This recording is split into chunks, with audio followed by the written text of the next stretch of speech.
The following is a presentation of FNX Network, fnx.network.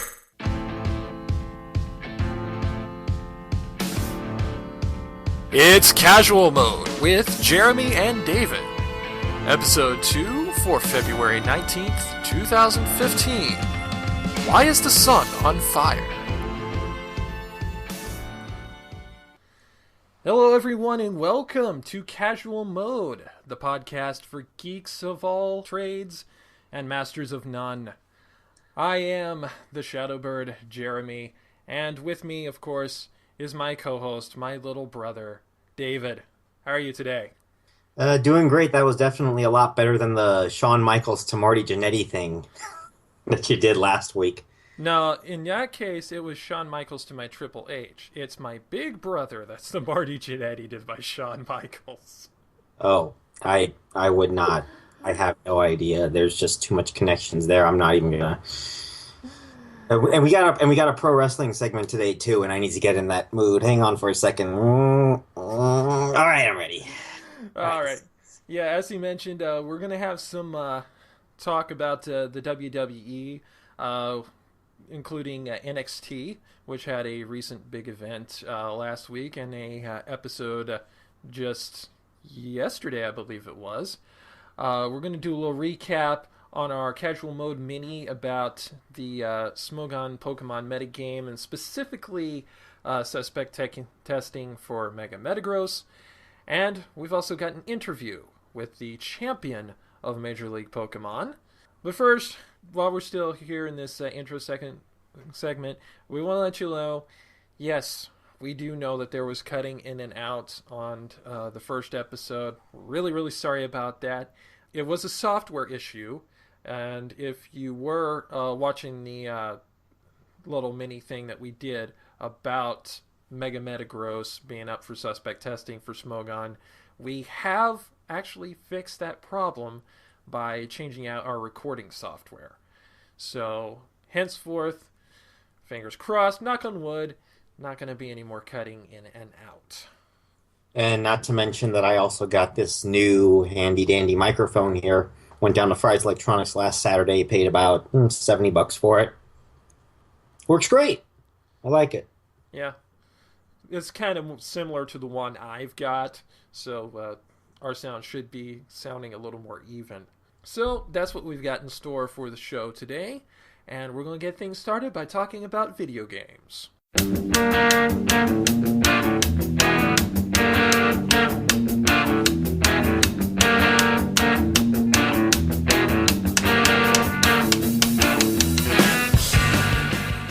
All right. So, what we're playing right now for me, currently, like I said, I'm going to say this every episode until the end of this podcast, Pokemon of some sorts. I'm going to say Pokemon Alpha Sapphire right now. I'm also playing Omega Ruby and trying to get through the second game as well. But this week, I'm also playing Mario Golf World Tour and Mario Kart 7, which really fun games. I do like them. I seem to play the Rosalina character a lot, which much to the chagrin of one of the guys at the dumb video games articles last week. Yeah. It's a good character, very fast. Nintendo's putting Rosalina in a lot of video games, and it's not hard to see why, because she's awesome. She is literally the mother of all Cosmos if you play through the Mario Galaxy games. Sorry, spoilers. But she's an awesome character. And also, if you watch Game Theory, she's possibly Princess Peach and Luigi's daughter, but that's neither here nor there. I was just about to mention that as well.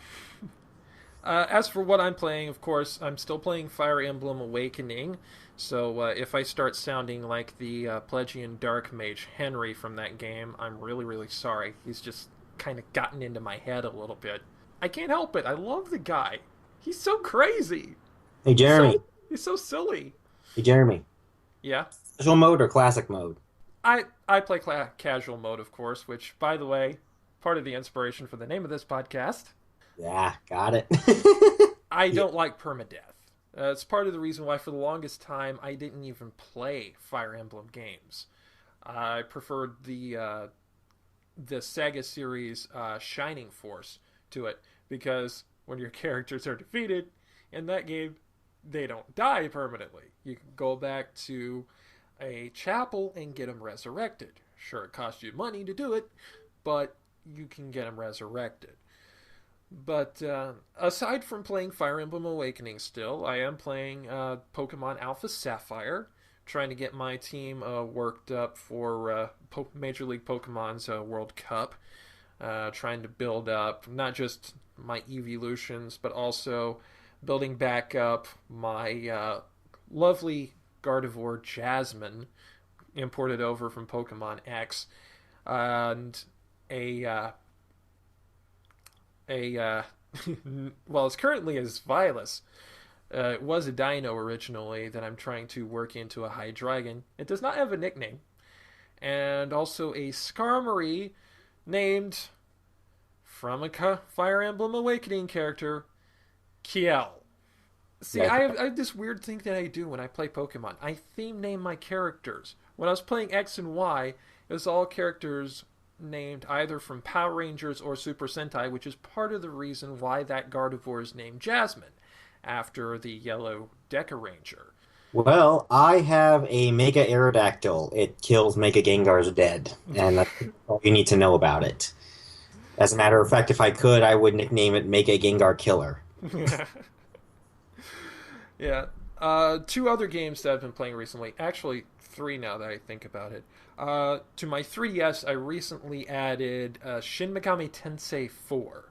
I've just barely started getting into that. Even on its easy difficulty, it's still pretty difficult, but as I understand, difficulty's kind of par for the course for Shin Megami Tensei.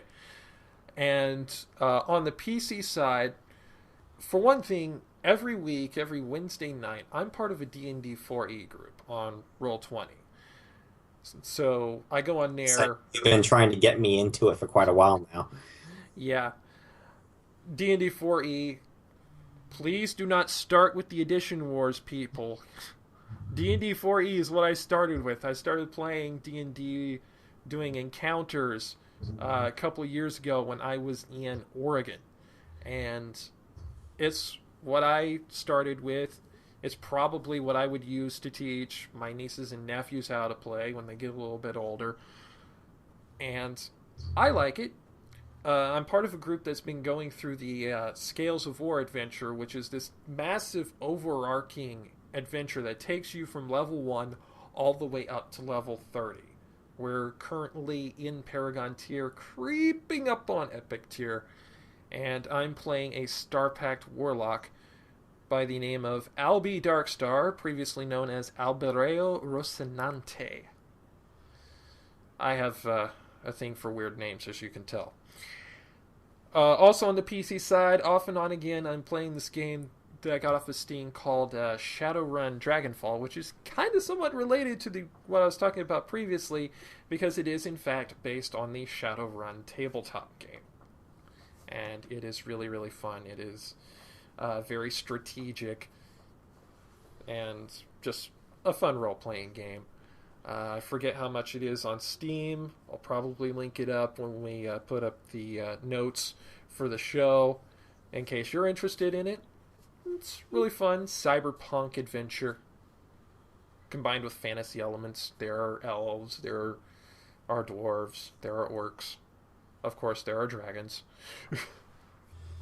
Well, I'm more of a if it were tabletop games. I don't really play tabletop games very much, but if there was a tabletop game that I would play, I have played Rifts once a couple years ago, and I find that to be a fun alternative to Dungeons and Dragons. It's a lot less structured. Basically, the game can be a lot more freeform. You can make it whatever you want to make it. The only issue that I really have with tabletops is that it is very role-playing based, and I'm not very good with role-playing. This is why you never see me as a LARPer or anything like that. If I go to an anime convention, I'm pretty much going to go pretty much dressed up the way that I always normally am, going to work or something. Whereas So, me, well, in my closet right now, I have bits and pieces of a shiny Umbreon cosplay, or at least the summer version of it. probably one of these days I'll make like a fall winter version of it with longer pants and a longer sleeve shirt. But yeah, I've got a shiny Umbreon cosplay. When I went to San Antonio Comic Con last year, I cosplayed as the Ninth Doctor, which no one else did. Which goes to show how many people do, in fact, forget about Nine. Well, the Ninth Doctor also was only around for what, one season? So I mean, Yeah, but it was a good season. Hardly any bad in there.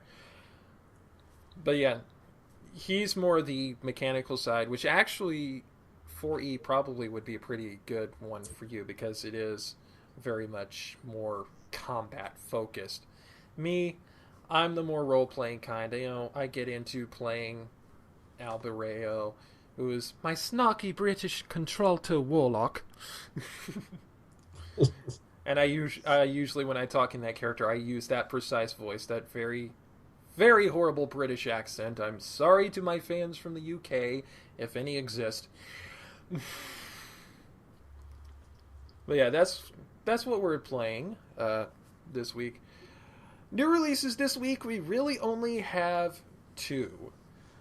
We have Kirby and the Rainbow Curse for Nintendo consoles, Nintendo Wii U specifically, and The Order 1886, which, despite the year, I think has absolutely nothing to do with the Civil War or after the Civil War.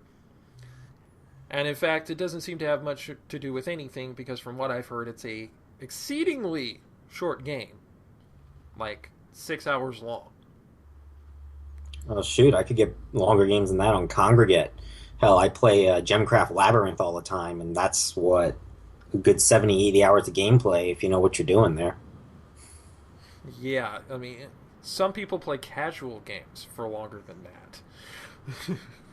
Gemcraft, I think everything on Congregate would be considered a casual game. Uh, Gemcraft Labyrinth is just by and far my favorite, and probably the only one I've ever paid the premium price for. $5, it was definitely worth it. Yeah, Um, you know, it being a shorter game, actually, it kind of brings up a point. I hate to stand up on a soapbox here, but some soapboxes must be stood upon. I kind of have a little problem sometimes with people talking about, oh, this game's too long, this game's too short. I think sometimes there's no such. Well, I hate to say there's no such thing as having a game be too short, because there can be such a thing if the game just doesn't have much meat there at all. If it leaves you feeling incomplete and unfulfilled. But at the same time, you hear a lot of the games that I hear about being quote unquote short games are really, really fun games to play. well, And they may example, not. Sorry. it's all right. One an example would be Five Nights at Freddy's, which was a big hit last year, and if you know what you're doing there, you could probably finish the game in 45 to 50 minutes. Yeah. I mean, it's very improbable because nobody really knows how you played in the beginning, but you could get it done in 45 to 50 minutes. And some of the best games that have ever been made can get beat in ridiculously quick times if you are really, really obsessive about what you're doing. In fact, that's the whole reason speed runs exist. It's because people, you know, see if they can beat these games as quickly as possible. Though that's quite a different thing from a game being short just from normal play. I did a speed run once of Pokemon Blue. I think I used it was Blastoise and one other Pokemon, and I think I finished the entire game in about, I'd like to say, like 2 hours and 10 minutes. I know there's plenty faster out there, but yeah, that was pretty quick. Yeah. But in normal play is when I see games being referred to as being too short in reviews just from normal play, I kind of have to wonder what's going on there.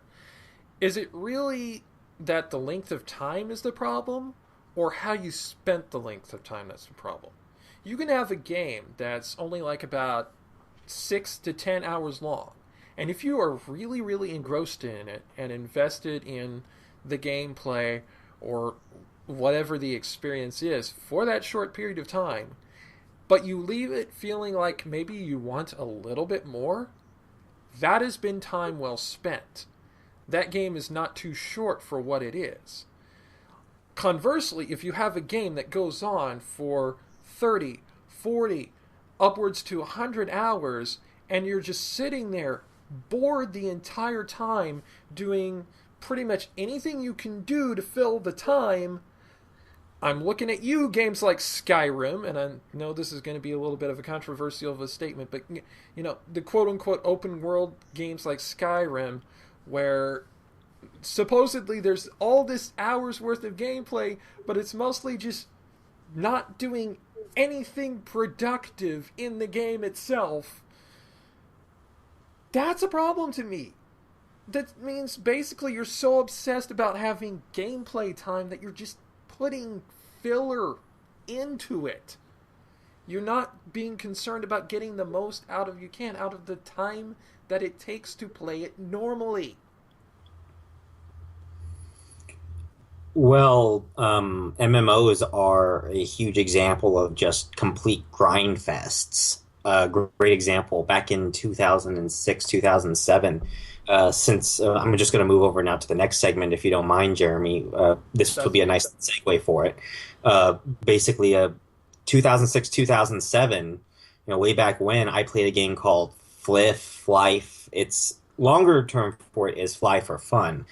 And the leveling system for it was very easy. You could get to level 15 in like 1 hour and probably level 30 in about 5 or 6. But if you really want to, quote unquote, finish the game, each level gets exponentially harder and exponentially longer to finish.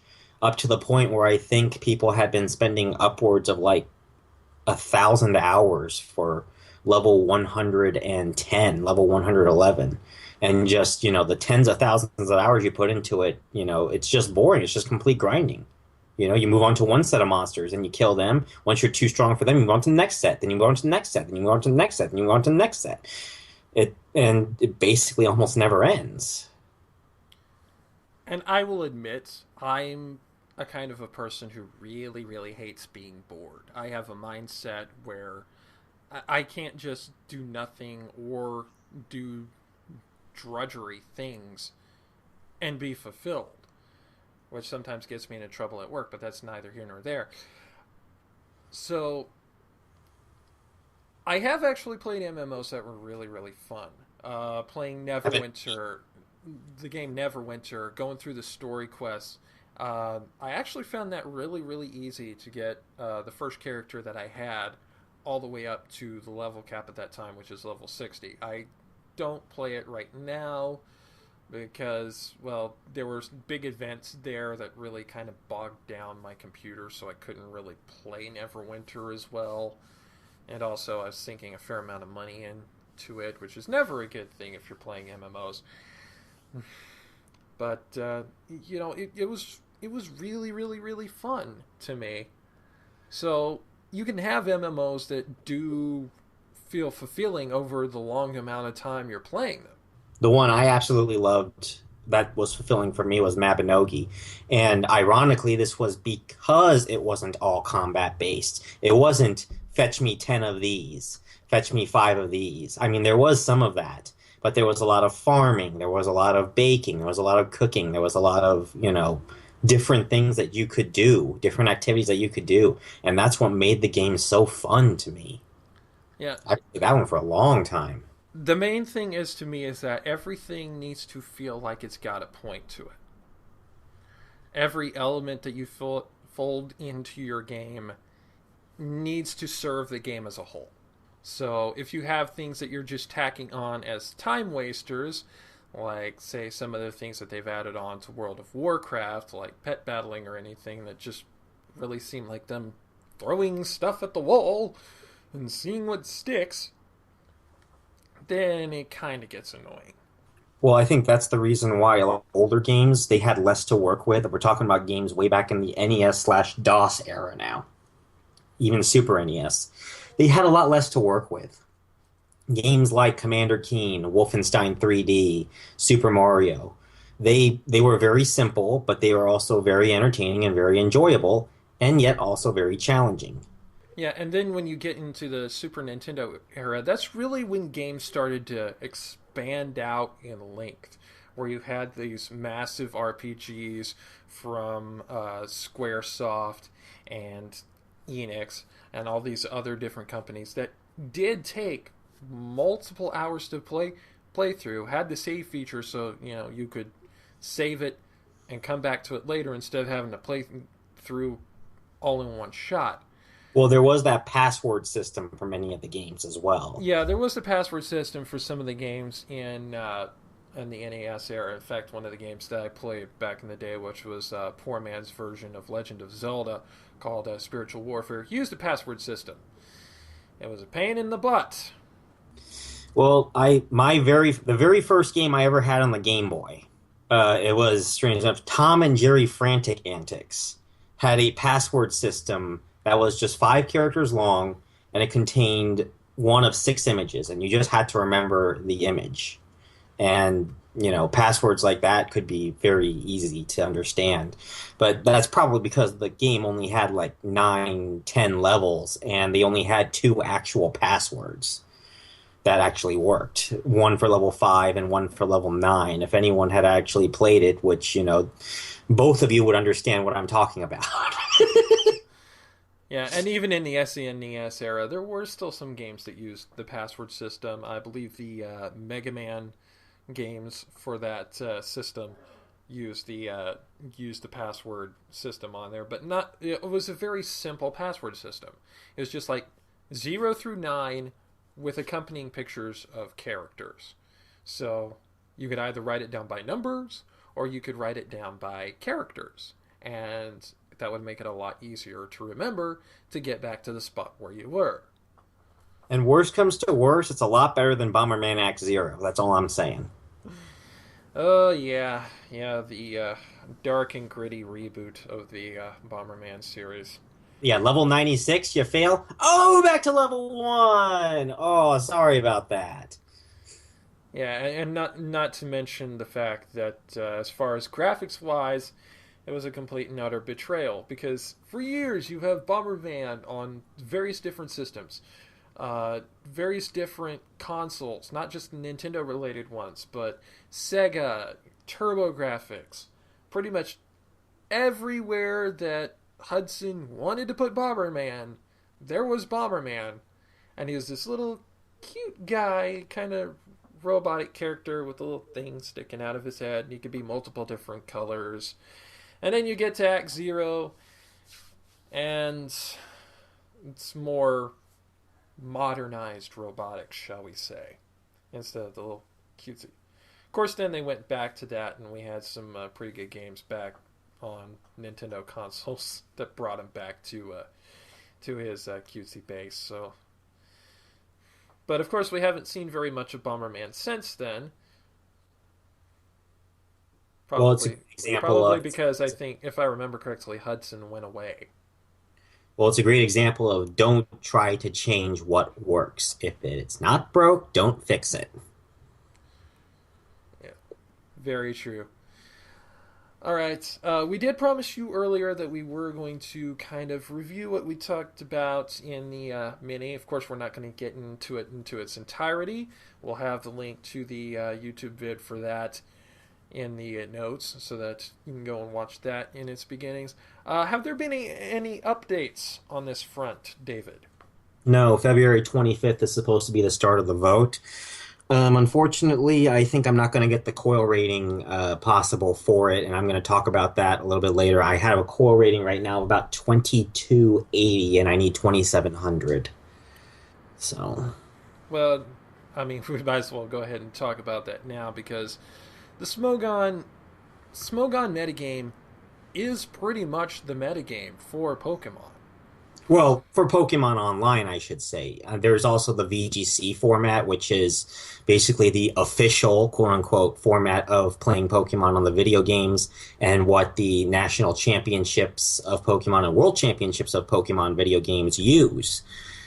But it is also doubles exclusive. They do not play singles, and you only choose four Pokemon of a team of six in order to play it. Yeah, if you ever play on Pokemon Showdown, that's exclusively Smogon, which there are a lot of big Pokemon celebrities who do play on Pokemon Showdown.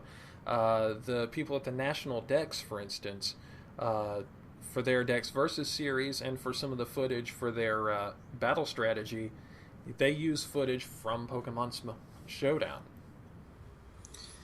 All right. Well, I'm going to go ahead and I have this commentary that I put up actually a little while ago, and if it's all right with you, I'm going to go ahead and talk about it. Go ahead. All right, thank you. Well, first off, before I go ahead and start reading, I just want to explain to everyone that this is just my opinion about the Smogon OU, that is the standard overused metagame as a whole, and it is not the viewpoint of anyone else. It is not the viewpoint of my Facebook group. It is not even the viewpoint of my friends. So I just wanted to put that out there before I started. Now, to start, I see Smogon as a two-edged sword. First, it is a necessity to get rid of extremely powerful Pokemon that are considered non-legendary or second-tier legendary. What I refer to second-tier legendary is your legendary birds and Meloetas of the world that cause a problem in the metagame. A great example of this is Mega Gengar and Mega Salamence. I am showing the massive holes in not banning such Pokemon such as Mega Gengar, Mega Kangaskhan, Mega Salamence, or even to a lesser extent Blaziken in a region that I am running roughshod over. However, there are some borderline Pokemon such as Greninja, Aegislash, Mega Lucario, Mega Metagross, Landorus, Talonflame, that will always be on the list of, well, should it be banned, should not be banned. There'll always be that debate between people, and not to mention that it's probably other people's favorite Pokemon and they wouldn't want it banned and they don't want to use something brand new. Some believe that a few of these Pokemon have been on the chopping block because of a conspiracy by Smogon to ban Pokemon that they just considered themselves too strong to fight a stall metagame. While conspiracy by Smogon, at least to me, is just absolutely ridiculous. Let me explain the logic behind how someone gets voting in suspect testing that could explain why Smogon as a whole looks ban happy. First off, to receive the opportunity to vote for these suspect tests, you need a COIL rating of 2700. To find out how many matches you need to achieve said COIL rating, it is based on something called your GXE, which I have been testing. The GXE is based roughly on one's win ratio, the maximum GXE being 100 and the minimum being 0. The following formula is then done to determine the number of matches you need to play in order to be allowed to vote. And this is for people who, crazy math nerds here who understand the formula is the number of games is equal to 17 divided by log base 2 of 40 times GXE divided by 2700. And I'm going to put that formula up on the notes so that way you can read it. Now, this log 2 function is the most important thing about this formula because this means that if whatever is in the log 2 is less than 1, the result is a negative number, and you cannot have a negative number of wins. That means that there is an absolute minimum GXE required to vote. And after calculations, the absolute minimum GXE required to vote is about 68. That means that roughly you need a 68% win ratio in order to vote. Now, obviously, it's impossible for everyone in the community to receive a 68% win ratio. Therefore, only those that do the best in that suspect test will have a say in the vote. This proves that Smogon is not community-driven and is, in fact, driven by the supposed best players of that suspect tests. But I'm sure many of you are saying, well, why not only the best vote if they know the game so well? Well, that's not entirely true either. See, say I currently have a GXE of 54 in the current OU metagame, but my ass is getting whipped because I'm just going to throw a Pokemon out there. Mega Gardevoir is constantly causing a problem for me. So let's say hypothetically Mega Gardevoir goes up for suspect testing. In the OU suspect test, I do much better and I receive a GXE of 71, and thus I manage to play enough matches to receive a vote. Do you honestly think for 1 second that I'm going to vote for Mega Gardevoir to stay if I'm doing better in the new OU metagame? You bet your ass I wouldn't. I'd vote for a ban all day and twice on Sundays. Conversely, if Mega Gardevoir is one of my favorite Pokemon and I was achieving a GXE of 70 in the current metagame, but I failed to achieve the 68 needed to vote because my favorite Pokemon, the one I was doing so well in battling up until now, is being suspect tested and I can't come up with a good enough replacement in the 2 weeks given, I get no say in whether or not the Pokemon I've done so well against gets to stay or go. This is my theory as to why Smogon has been so ban happy as of late, and is one of the biggest holes for them to become a viable format. Much of the time, it is not the best players that adapt that vote for said Pokemon to be banned. It is the players who eke by with a 68 to 73 GXE rating who only do so because the Pokemon that has caused them problems is banned in said suspect testing and thus will vote yes. Their one vote counts just as much as your pro Smogon player who knows how to adapt to the new environment well and provides a gaping flaw in the way Smogon creates their Uber tier list for Pokemon. The 60% vote Smogon requires to ban, I feel, is not enough to offset this problem, and is only made worse by them having no need to test Pokemon in Ubers that might, wind up going back to OU.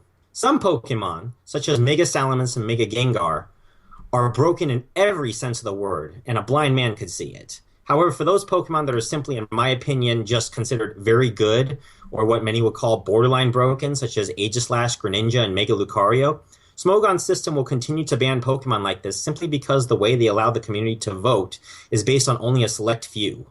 And this is my argument as to why I guarantee you that Mega Metagross will be banned, likely, but I can't really guarantee on the number, with a 72 to 75% vote tally. That being said, this eliminates the theory of quote-unquote Smogon is becoming casual, because the requirements to be allowed to vote are, in fact, based on merit. This also weakens the theory of a ban conspiracy, because Smogon as a whole is not causing this, it is the individual people. And you don't always see the same people being allowed to vote. However, this does weaken the argument of pro-Smogon players that say, well, if you want to change it, just get the requirements needed to vote. Because quite honestly, an over 2-to-1 win ratio is a lot harder to achieve than one may actually think.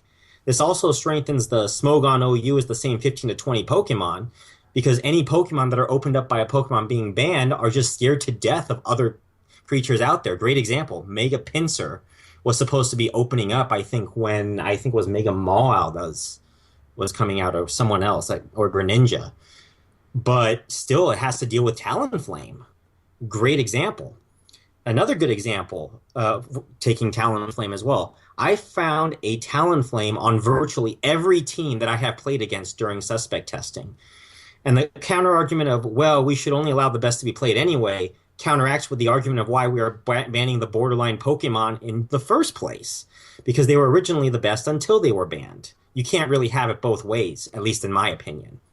So, at least for my group, we will continue to use Smogon overused in the World Cup tournament. However, I plan to only do so until another viable set of formats for singles and doubles play comes out that has proven to be as efficient, within the ballpark of being thoroughly tested, and without the gaping flaw that is shown with Smogon of only allowing a few elites, combined with guys who suddenly got good because a Pokemon that caused them problems is now gone. Whether that is brought up by us as a community or by someone else. That pretty much ends what I was going to talk about here. I'm going to conclude with this. I do believe that Smogon does a great job at picking out which Pokemon are broken and borderline broken. They are awesome at this. However, what they do a terrible job of is managing these Pokemon. That's why any fair and balanced base must use a Smogon tier, the OU and Ubers tier, as a base for creating a good tier. However, Smogon OU itself is becoming a metagame that is not seeking balance so much as certain players trying to use it as a platform to claim themselves a better player once a threat they cannot deal with is banned. I think largely the problem that I've seen with the various metagames is kind of goes back to something that David and I knew from our days in the early days of the Yu-Gi-Oh! Trading card game. You would have these decks that were just cookie cutter, that were coming in, that basically all the decks were the same, and they were pretty much the only kinds of cards you could have that would be any good in the metagame. Part of that got fixed by there just being more and more cards introduced and by them adjusting the ban lists accordingly. But they have a three-tiered approach in the Yu-Gi-Oh trading card metagame. There are the cards that you can have three of, which are just the basic everyday cards that you can have up to three copies of. There are ones that are limited to two, maybe one copy, depending on the effects that they have and how they affect the game. And then there are the cards that are completely, undeniably broken, that are just like, no, do not play these cards. They are banned altogether. And Like, unfortunately, some of those are some of the old stalwarts like Monster Reborn. Can't use that in the TCG format. And some things like that. You have to find other solutions from more current cards that have had additional effects added to them to make them less cheap, for lack of a better word, than the older cards. Pokemon could do something like that if what they banned was not so much whole Pokemon, but certain combinations with Pokemon. For instance, Greninja was recently, earlier this year, it was up for suspect testing, largely because of two things. The ability Protean, which makes basically any move that it uses get stab, and the move Gunk Shot. The easy fix to that would have been, say, okay, Gunk Shot Greninjas. Boom. Banned. You can play Greninjas all you want, but don't use this move, and you have to use a different ability other than Protean. okay, one issue regarding that is that actually this has been brought up many, many times in the Smogon forums. And they came to the conclusion that complex bans would only make a game more complicated for beginners to the online battle game for Smogon to understand. So, for example, in Generation 5, you could have, Politoed banned because, Politoed's ability for like Drizzle and Swift Swim or whatever it had banned if you wanted to. Yeah, I see where that's coming from. And again, that comes down to basically trying to figure out what is definitely broken versus what could possibly, under certain circumstances, be broken. It's a matter of undeniability versus conditional. Uh, you have various different Pokemon and various different combinations that are undeniably, unconditionally broken, like Mega Rayquaza, of course, because of its high base stat total and the fact that it's the only Mega that you can get without a Mega item, so that it can have another held item to make that even more broken. So it would really be something that would have to be parsed more carefully. I don't get me wrong. I am a proponent of Smogon overall. I think that what they are doing is great for the Pokemon community, and I think without them, we would have run into the trouble of finding out which Pokemon are not broken and which are so. I mean, without them, we would be having everyone using Omega Salamence everywhere. And that wouldn't be very fun for anyone. If your only two choices of Mega are, well, Mega Salamence or Mega Gengar. That would not be fun for anyone. However, I just feel like I guess the entire point of the Smogon OU metagame is to create a standard form of metagame for people to play Pokemon online and battle competitively. But while they try to ban, it feels like they're just trying to play favorites here. Why ban Greninja and Aegislash, but yet keep Talonflame around when it's on every single team? One of the reasons why Mega Metagross is being put into the chopping block right now is because there are a lot of people using Mega Metagross. Well, I've been actually seeing more people use Talonflame than I have seeing Mega Metagross. So, I don't really know what the point is here. Why keep Talonflame if it's being used on so many teams, but you will ban Mega Metagross? ban Greninja, ban Aegislash, ban Mega Lucario. I guess Mega Lucario was a big deal, but it just doesn't make any sense to me. It just feels like a game of playing favorites. I mean, if they really want to start creating some sort of a fair game, they could bring back some of those Pokemon or try to put Landorus and Talonflame on the chopping block as well, because those two are to me at least, are too strong for the OU metagame if just about everyone is using a Landorus Therian or a Talonflame. Yeah, the problem is not them being too thorough or not thorough enough. It's them not being thorough in the right spots, really. Yeah, and I mean, the guy that we're interviewing, by the way, completely disagrees with me on this one.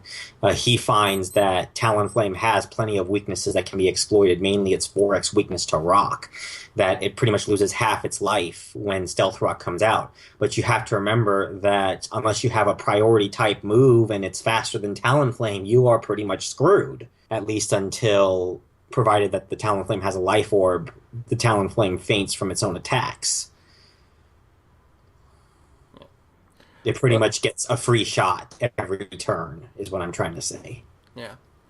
Well, quickly before we move on to other things, I want to get into really the biggest Nintendo video game news of the week, which was that there were possibly two hoaxes. One was definitely a hoax, but there was possibly another one. Unfortunately, the second one I cannot seem to find any more info on, just from except for there was like a brief blip about it on the 18th, and I can't find anything on it now.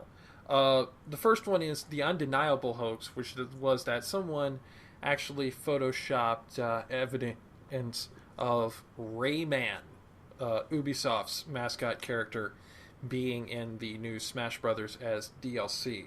That was pretty quickly found out to actually not be accurate, that it was actually edited from something related to Marth.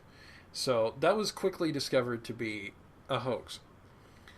The other one that I found kind of interesting, but unfortunately I can't find anything about it anymore, not an image or a story or anything, was that someone up on Twitter put up a picture of like a Wii U box that had the logos of Super Smash Bros. Melee and Mario Kart Double Dash on it.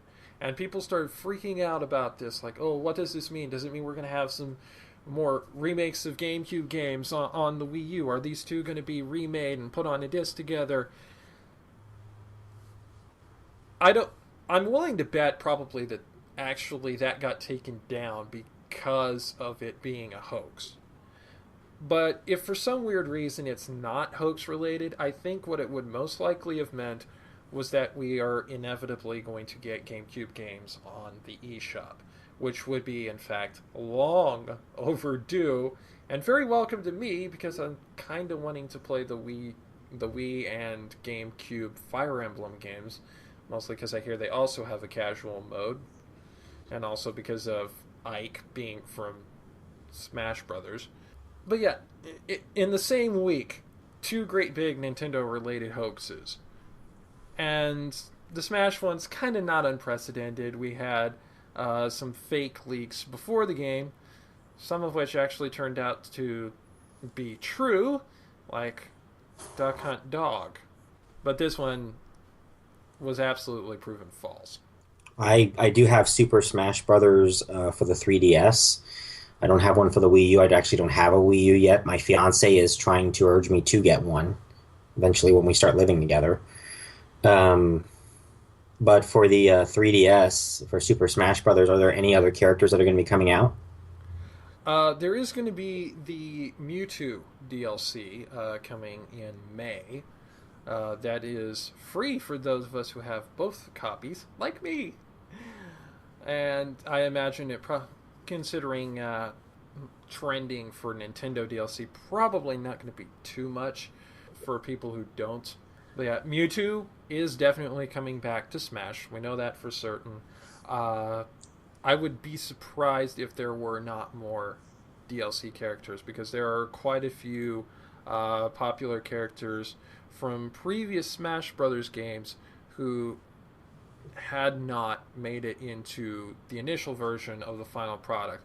I do know if more DLC does happen, one character that will not be DLC will be the Ice Climbers, and that is because of hardware limitations on the 3DS. Now, maybe with the new 3DS coming out, they might figure out a way to get Ice Climbers to work for the 3DS version that way and have it available as an exclusive DLC for the new 3DS. But Ice Climbers, I highly doubt would end up becoming a DLC character, just because anyone who still has a regular 3DS would not be able to handle having the Ice Climbers. All right, I think that is it, Jeremy. Yep, that's all the video game talk that we've got for you this week. Pretty Now, long this time, actually. yeah. So we are going to move on to sports. Or, in this case, sports entertainment.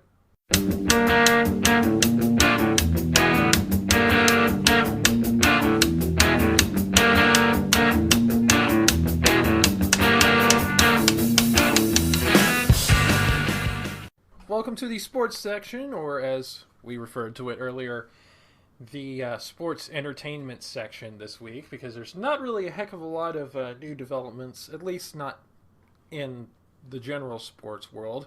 For instance, Kentucky in college basketball still undefeated. If they lose, be assured, we'll let you know. So instead, we're going to switch gears and talk about World Wrestling Entertainment, because it is the biggest wrestling company that there is out there, and also the only one that actually matters. Hashtag shots fired. Full disclosure here, though, we don't actually watch a lot of wrestling anymore. In fact,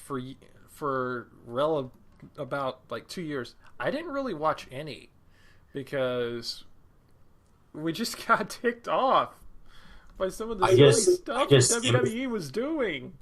I just skimmed through WWE, TNA, and Ring of Honor matches. I kind of had, I was actually kind of enjoying the WWE Network more to watch old WCW Nitro shows and old WWE Raw shows than actually watching, even the pay-per-views. Yeah, and I don't even watch, I don't even have the WWE Network. I have Hulu Plus, though, which means I can watch NXT, which we're going to talk about later on. But first, let's focus on the main product of WWE itself. Royal Rumble was toward the end of last month, or was it beginning of this month? I forget. No, end of last month, yes. So, and the end of it kind of got people's panties in the bunch, because the person who won the Royal Rumble was Roman Reigns, formerly of The Shield. And when that happened, even despite the presence of Dwayne "The Rock" Johnson, the boos were thunderous. And hashtag cancel WWE Network trended worldwide. Probably also may have indirectly created the fact that during the month of February you can actually get 1 month of WWE Network for free, although time is running out on that as we speak. Probably, trying to make sure people don't cancel WWE Network and in fact get subscribed to the WWE Network even more. Well, no. Actually, the way that it works is if you're already a member of the WWE Network, you still have to pay your $9.99 a month. If you cancel and come back, I don't think that you get that month for free. I think it's only for new subscribers. And to be perfectly honest, the canceled WWE Network hashtag sort of backfired when they announced that they reached 1 million subscribers.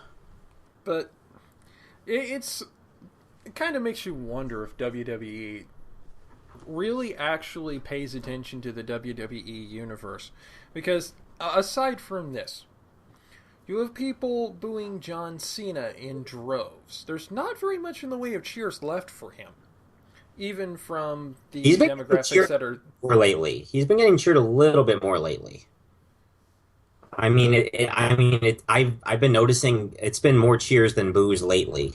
I remember the days when he was almost entirely booed, and now it's becoming a little bit more mixed. Cheers. I remember being very, very proud when Unforgiven 2005, if I remember correctly, was in Oklahoma City.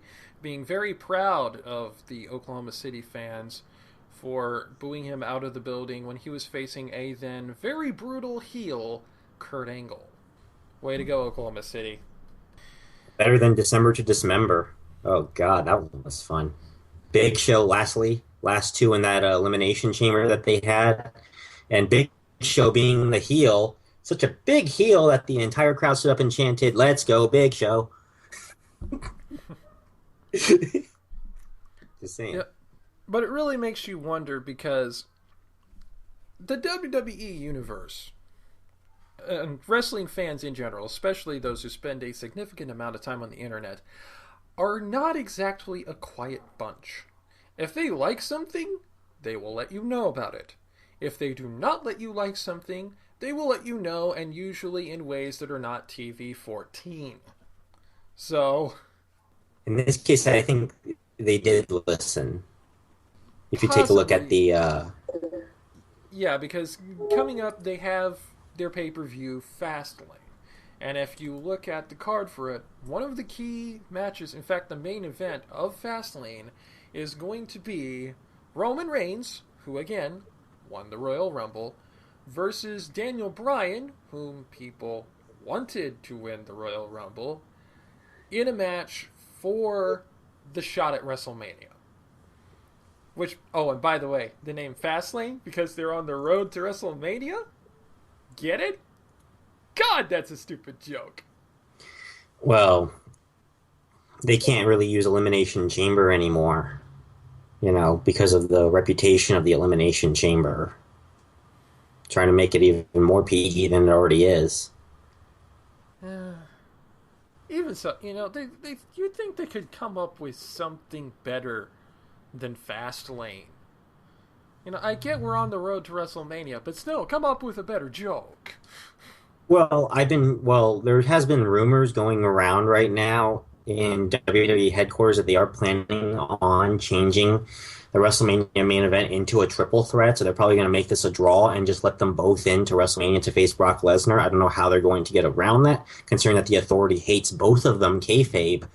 But this is probably going to be pretty interesting to find out how it's going to work out, if they're going to make it a triple threat, if they're going to keep Roman Reigns in there, if Daniel Bryan is going to be in. I don't know. Maybe it could be good to bring in some questioning as to what the main event is. Maybe it is that they're actually going to do a triple threat after doing a triple threat before. Well, you also have to take into account that, and I wonder if WWE has kind of forgotten about this, we do have Seth Rollins holding the Money in the Bank briefcase. And if I remember correctly, time on that is running out. Well, he has until the next Money in the Bank, so there's still about 5 months left. But let's face it, it's WrestleMania. If you are going to cash in the Money in the Bank, if you're going to wait this long to cash in the Money in the Bank, why wait to have it at one of the lesser pay-per-views when you can do it on the grandest stage? I'm just saying. But as for the possibility of that main event becoming a triple threat, it's probably going to have a lot to do with what happens when Triple H and Sting, no, not the lead singer of the Police, meet face to face at WWE Fastlane. And I have to specify that because Sting, you would not expect to be in WWE. For years, he was the last holdout. In fact, he was so dedicated to not going to WWE that he spent a significant amount of time in TNA, which is basically WCW 2.0. I am not even kidding. But Well, now, Vince Russo. but now he's finally in WWE, and most of what he's been doing is scaring Triple H shitless. Well, could be worse. They could have him in a comedy segment with Santino. Yeah, but let's face it, putting Sting in a comedy segment, I mean, putting Sting in a I comedy segment. WWE has done far, far worse things. Putting Sting in a comedy segment, you know, it'd be like putting. Oh God, I don't even have a good analogy for that. It, it'd be like putting the most well-known dramatic actor in a Seltzer Brothers movie. Or how about giving an actor your world championship? Well, yeah, that too.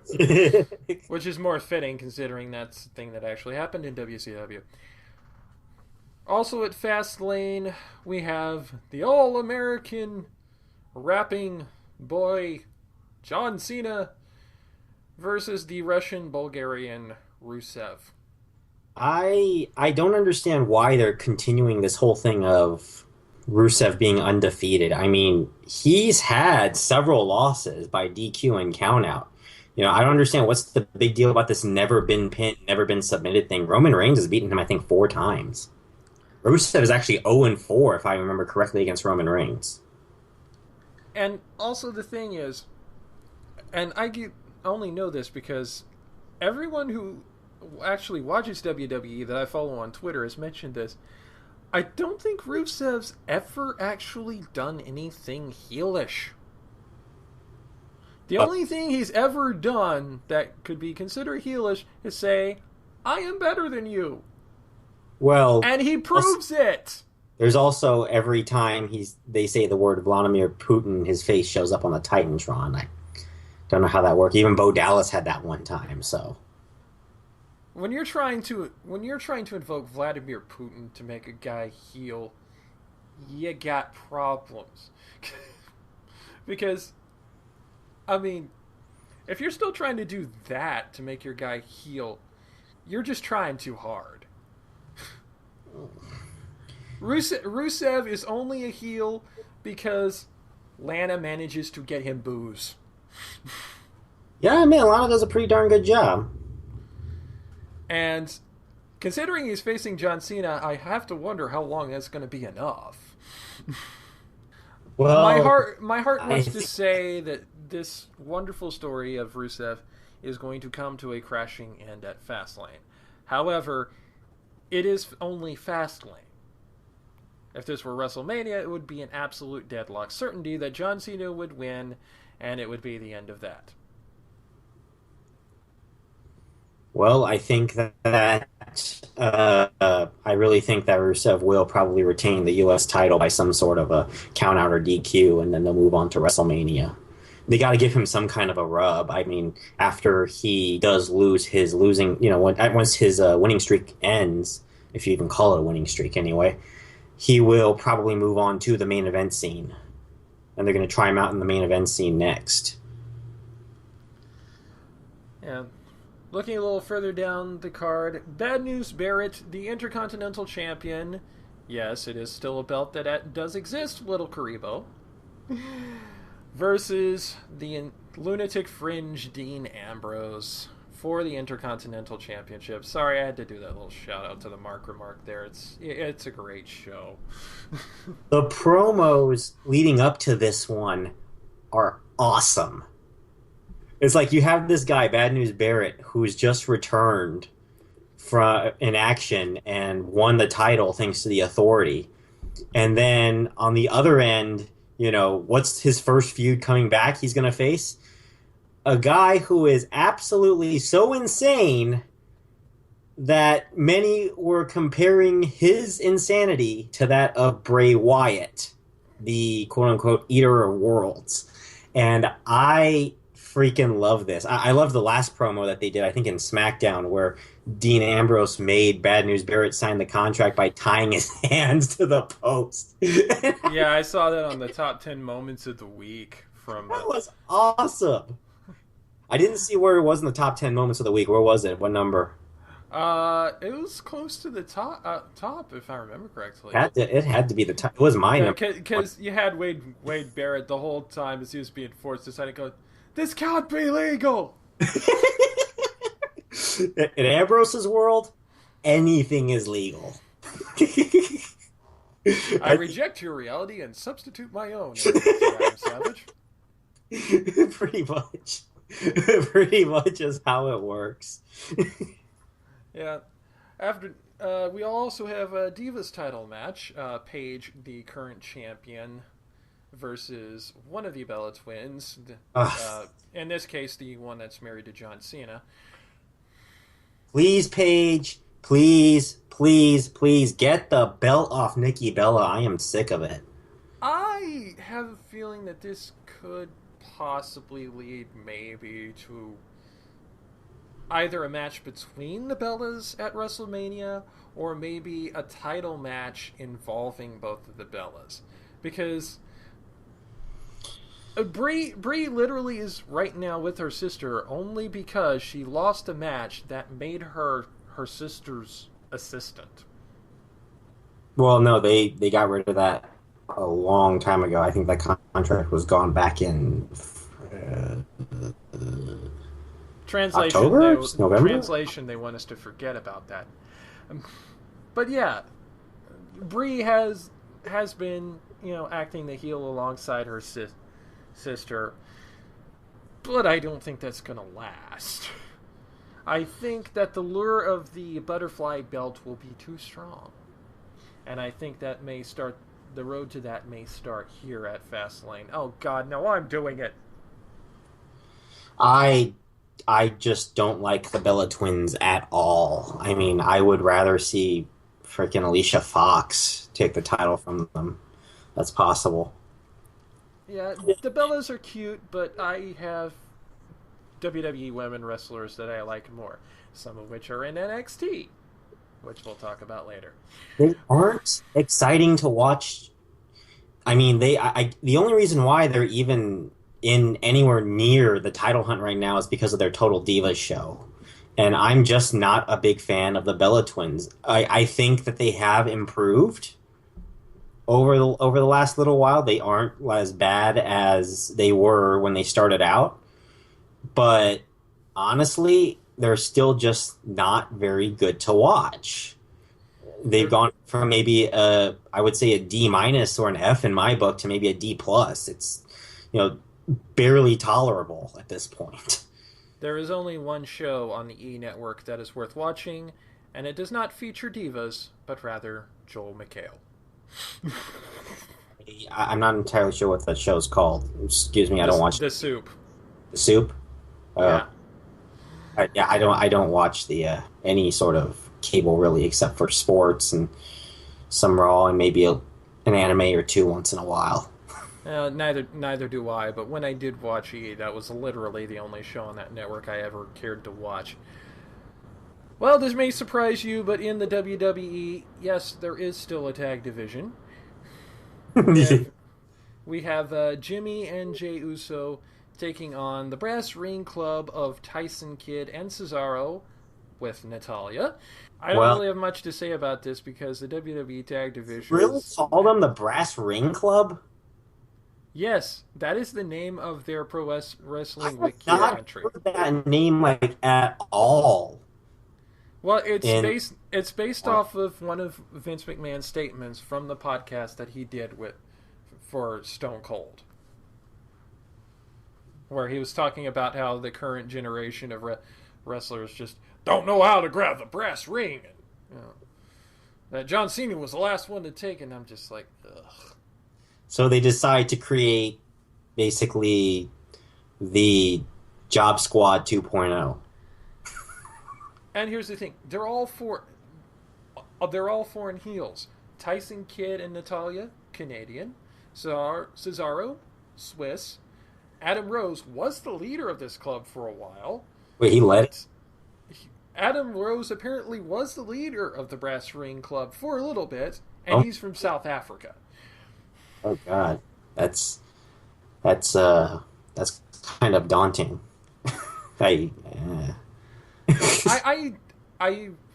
find it very likely that the Usos are going to win this match. I also find it very likely that, given some of the issues that apparently she and Tyson Kidd have been having, according to Total Divas, that Natalya may turn on them. I want to see which one is actually faster, this match or this letter that I'm going to have to type to someone probably around that time.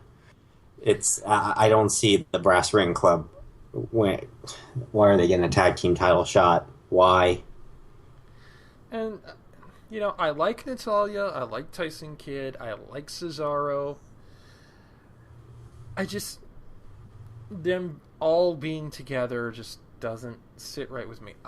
I miss when we had the Hart Legacy, and unfortunately, David Hart Smith, Davy Boy Smith's son, kind of screwed that up with his wellness policy violations. But they were good. That was fun seeing them. The scions of the Hart family all They actually had together. they actually had matching suits, not one wearing a fur coat and long pants, one guy wearing swimming trunks and another guy what does Tyson Kidd wear? I don't know, but I like the fact that Tyson Kidd's hair is actually now normal looking and not just like mostly shaved with like that little crown at the front. Well, regardless, I do know what Natalia's wearing. The pants. Whoa! Hashtag burn heel. I had to put that one out there. Oh. And the last match that we're actually going to talk about, because it's the last confirmed match, is Cody Rhodes, Stardust versus Goldust. This has kind of been a weird angle because for the longest time we had the brothers Dust together. We had Dustin Rhodes in his classic character Goldust, and Cody Rhodes as the counterpart Stardust. And about that time, Cody Rhodes' Twitter actually changed into Stardust, and every time he was asked about being Cody Rhodes, he'd be like, "No, I'm not Cody Rhodes. I'm Stardust."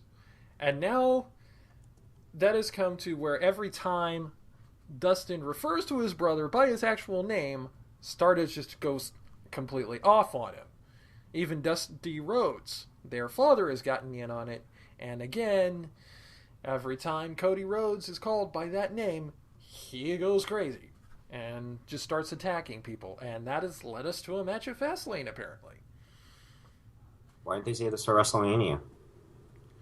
Well, I imagine it probably will end up leading to a match at WrestleMania. I imagine there's going to be some wonky finish here, maybe, I or they'll finish it in a way that it's not really resolved. I would have had them face like, some kind of a tag team, any other tag team on the card and then lose to them, get them over, and then spark the feud leading to WrestleMania. I mean, that's what everyone would have wanted for a WrestleMania matches, those two against each other, so. Well, yeah, but that would be too easy. Working. First recorded incidents on this podcast of me using my signature catchphrase. There's also apparently going to be an episode of Miz TV with Paul Heyman. If this leads to Damien Mizdow becoming a Paul Heyman guy, I'm all for it. I'll go for that, yeah. Yeah, Damien Mizdow alongside Paul Heyman. That'd be really nice.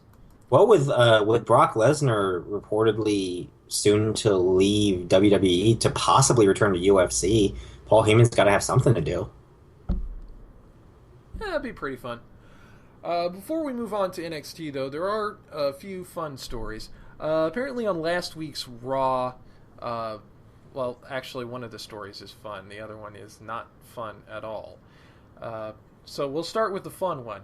Apparently, last week on Raw, Seth Rollins had a very interesting promo where he was saying that basically he's untouchable. He can do anything he wants. He can run for president, even though he's not old enough to run. Or he can take over The Daily Show and actually make that watchable. Well, as you'll see from the link that we'll put in on the note, on the little show notes there, Jon Stewart, who is leaving The Daily Show, actually responded to that, and it looks like we may have a little confrontation between him and Seth Rollins sometime soon. Maybe it'll be he's guest host of an episode of Raw. Maybe it'll happen to WrestleMania. But let's face it, Jon Stewart as a guest host of Raw, that's just going to be absolutely awesome. So I don't know what people see in Seth Rollins myself. I am not a big Seth Rollins fan at all. I don't think he could even make a live sex scene with Lita watchable. Ooh.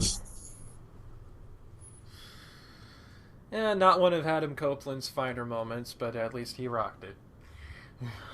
In more ways than one.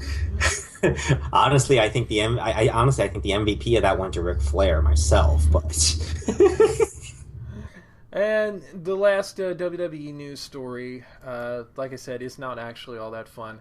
Last year, WWE Universe lost wrestler commonly known as Mabel or Viscera or Big Daddy V, real name being Nelson Frazier Jr., and apparently his widow has now filed a wrongful death suit against the WWE, requesting damages due to the company's negligence and wrongful actions relating to his death for multiple things. Of course, it's common knowledge, dudes was a big guy.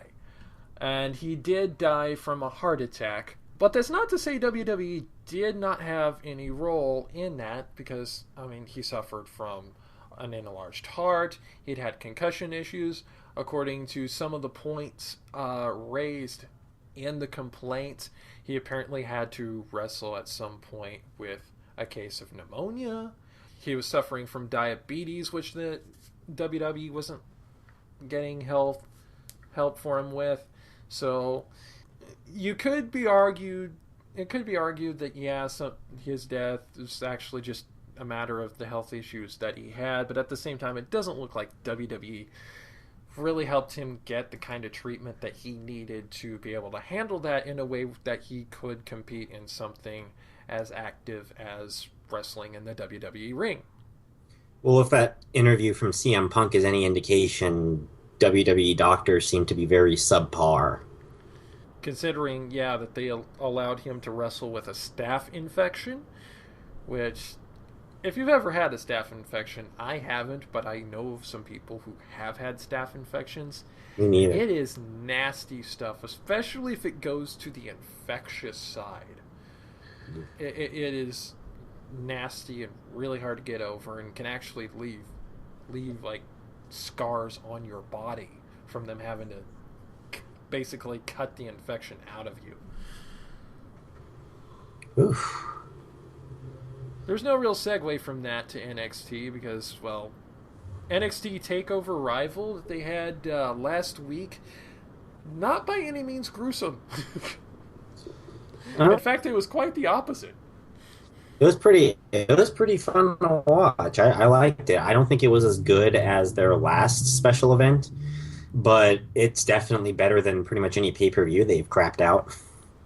Yeah, the closest to gruesome that we got really was Finn Balor, who was wrestling Adam Neville in the finals of a number one contenders tournament on that show. He was decked out in body paint that I can best describe as H.R. Geiger redesigning the symbiotes from the Spider-Man series. That it was freaky. The body paint and like the headdress he was wearing, absolutely freaky, and yet awesome at the same time.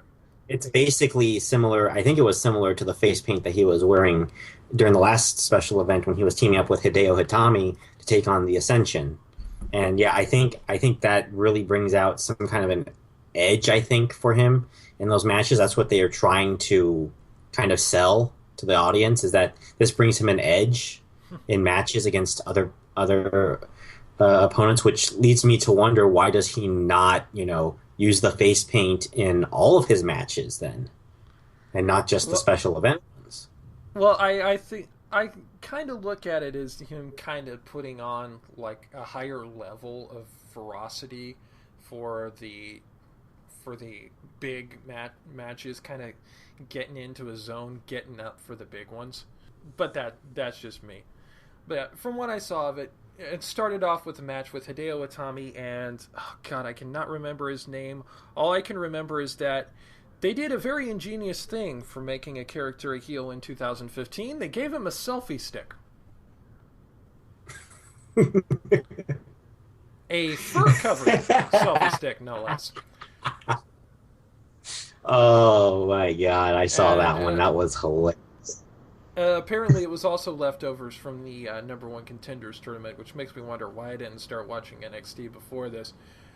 Uh, yeah, Hideo Itami and that was really good. I'm really high on Hideo. I I'm like also really high on Finn Balor after that I match like as half the well. roster, I'll be honest with you. They are freaking awesome. Yeah. As I mentioned earlier, the women's wrestling in NXT is just a different level from WWE women's wrestling. You know, you've got the women wrestling in the NXT that where their title is actually called the NXT Women's Title, and then you got the divas in the WWE with the butterfly belts. Cannot Makes be compared to each other.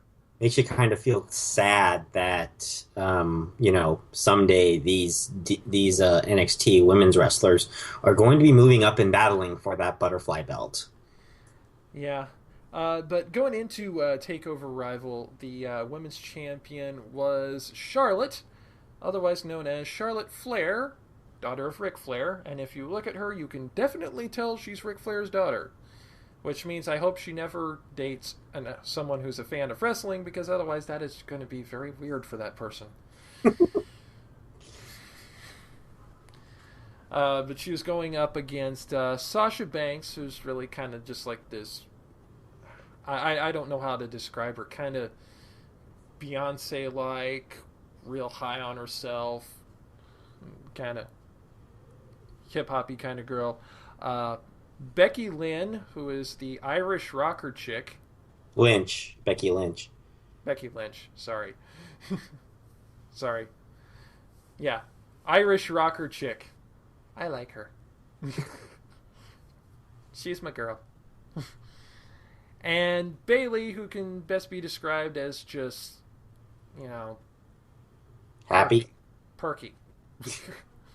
And I'm not referring to certain parts of her anatomy. Oh, we really had to go there. I'm sorry, I couldn't resist. Anyway, Fatal 4-Way match, which sometimes I think they have too often, sometimes I don't think they have it often enough. In this case, it certainly served the purpose, because having all four of these women showing their stuff at the same time, good idea. Very good idea. And in the end, Sasha Banks was the one who won.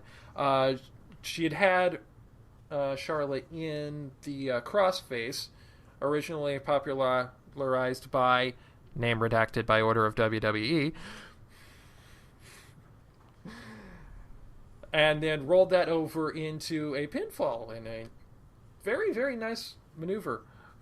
Also featured great spots like Bailey giving Charlotte a Bailey to belly suplex, was what it's called, from the top rope, which is the first recorded incidents I can think of a belly to suplex being used as a finisher.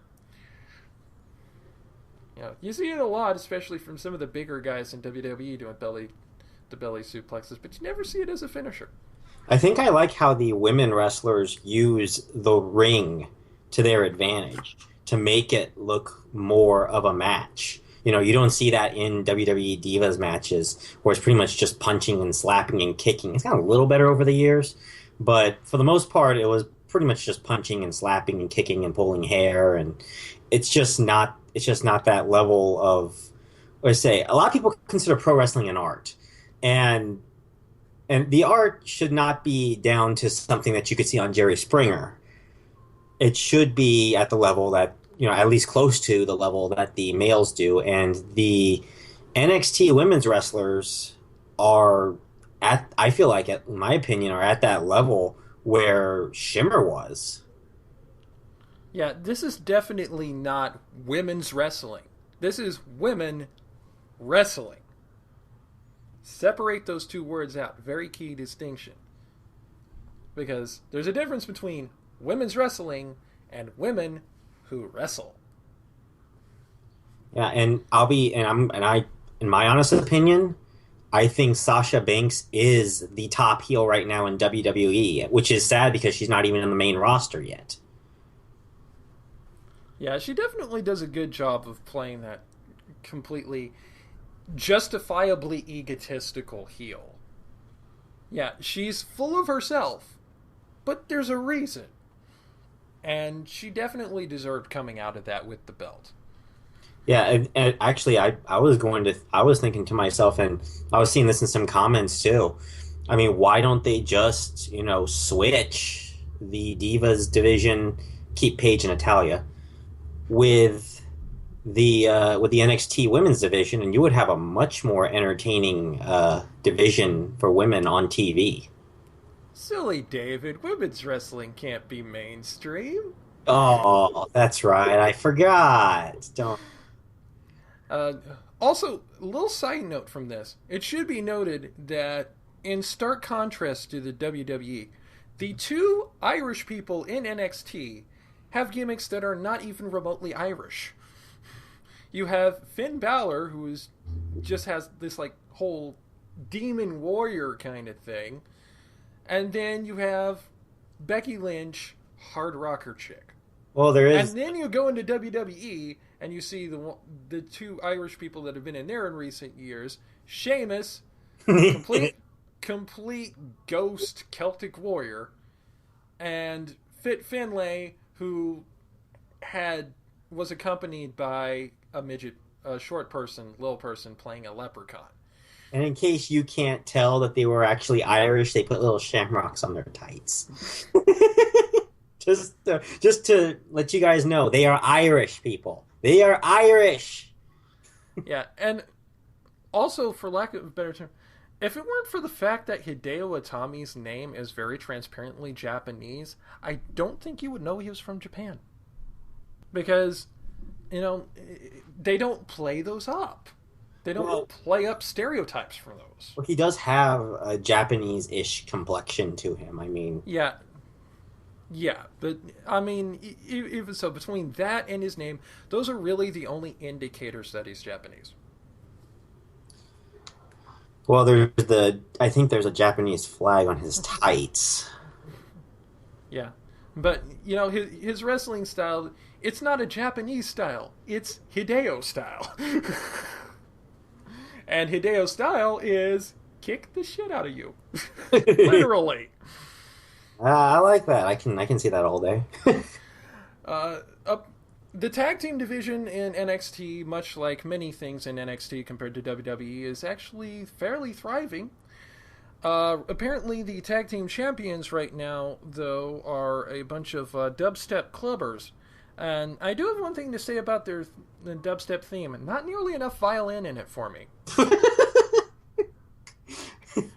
Maybe if they'd pay the money to get Lindsey Sterling to do their theme, have them show up for a special match at WrestleMania, pay my favorite Mormon, adorable Mormon violin dancing dubstep artist in to do a special performance. That'd be fantastic. Okay. Heck, bring both Lindsey Sterling and Lizzie Hale in, have their theme song be Shatter Me, there you go. I'm just going to fast forward us a little bit to the most recent episode of NXT, just briefly, because the Vaudevillains were part of that. You have a couple of 1920s serial movie villain throwbacks taking on these two guys called the Port Authority, Enzio Amore and Big Cass, who basically are, respectively, a postmodern pimp and a Brooklyn thug. Love it. Pro wrestling in a nutshell, my friends. That's. I'm telling you, that is awesome. Really awesome. That the way that styles just clash together like that. I mean, they're gonna have. I think they're coming up on a feud on the lower end of the tag team card in WWE, the primetime players and the Ascension. That is also gonna be pretty fun to watch, just because of how the styles clash. Those are usually the most watchable matches, at least for me, at least in my opinion. Yeah, when you have good gimmicks that work and you have good gimmicks that fit together against each other very well, you're going to have good stories come in because honestly, pro wrestling not just about the athletic competition. It is about the stories there. It just happens that in NXT, most of the stories happen to be about the athletic competition. But when you get into WWE and the various other pro outlets, you do have to tell some kind of a story with it. And part of that story comes from the personalities involved. If you have a good mesh of personalities in that story, that's going to cover up a lot of sins. If you have styles or personalities that clash in negative ways, that's when you get into trouble. All right, final match from Takeover Rival was Sami Zayn versus Kevin Owens. But before we talk about that one, I want to take a brief aside to talk about announcing in the WWE. On the main WWE programming, you've got JBL, Booker T, Michael Cole. I believe those are the threesome for Raw. I do not remember what the threesome is for SmackDown anymore because I know it changed recently. I know Yeah, Jerry Lawler's over yeah, there. the King went to SmackDown. Yeah, I think JBL is also with them. I'm not entirely sure about that, or it could be someone else. I'm gonna have to take a look at that. but with their commentary, it's not really very, for lack of a better word, organic. You can kind of tell that it's coming from somewhere else, from the voice in their ear, probably Vince McMahon. It doesn't feel like it's actually wrestling commentary because there are rabbit trails about everything else. When you look at the NXT commentary, though, for one thing, uh, the commentary, the one who does the actual commentary for the match, he's on it all the time. Every time something big happens, he is there and he is going to call the action immediately. And then you have Albert and Corey Graves, who last I had heard I thought was a wrestler, but apparently he got injured, so now he's behind the desk. You got them two doing color and bouncing off of each other. And Corey Graves, in particular, is really great. It kind of actually reminds me of when CM Punk was behind the desk for WWE back a few years ago when he was out with injury. Because, he's been there and he's kind of able to look at it from yeah, I was there not too long ago. Here's what's kind of going on. Here's what this guy's doing and why. So, commentary in NXT, like many other things, I will go ahead and say this right now. NXT is reminding me of the things that I like about wrestling. However, I don't think I can watch WWE programming for fear that it will remind me of the things that I've grown to hate. Fair enough. And like I said, that'll lead us into Sami Zayn, formerly known as El Generico, versus Kevin Owens, formerly known as Kevin Steen, for the NXT Championship, formerly known as the ROH World Championship. I kid, I kid, I kid. But in truth, yeah, both of these wrestlers have worked with each other for a long time. As I insinuated, they were in Ring of Honor together. Toward the end of both of their careers in Ring of Honor, they had a feud with each other. And now they're in NXT, and they're playing up with it in a different way. Of course, the stuff from Ring of Honor is not being mentioned because if you're in WWE, whatever you did before doesn't really matter. But, they're playing up the fact that they're both from Quebec, they're both French Canadian, they grew up together, they both went along similar tracks, except Kevin Owens stopped for a little bit to have a family. And Sami Zayn kind of feels like the storyline is that Sami Zayn feels like they would have both been in WWE at the same time had he not stopped to do that. So there's kind of a little of disappointment there. Whereas Kevin Owens is like, dude, you could have waited for me. So it's really a complex thing. I mean, don't get me wrong, Kevin Owens is the heel, but he's a sympathetic heel. You can kind of understand where he's coming from, which is actually kind of one of my favorite kinds of heel. A heel that you can understand why he's a bad guy, but you still want to see him get his ass kicked. It seems like Kevin Owens is more of the guy. I mean, just looking at looking at the most recent NXT show. Obviously, Kevin Owens did win the NXT Championship by knockout of all things. Which is not done often enough. You can knock out someone more easily in the WWE video games than you apparently can in actual pro wrestling. Yeah, I think it was mentioned. I think you mentioned it earlier before we were talking about the show.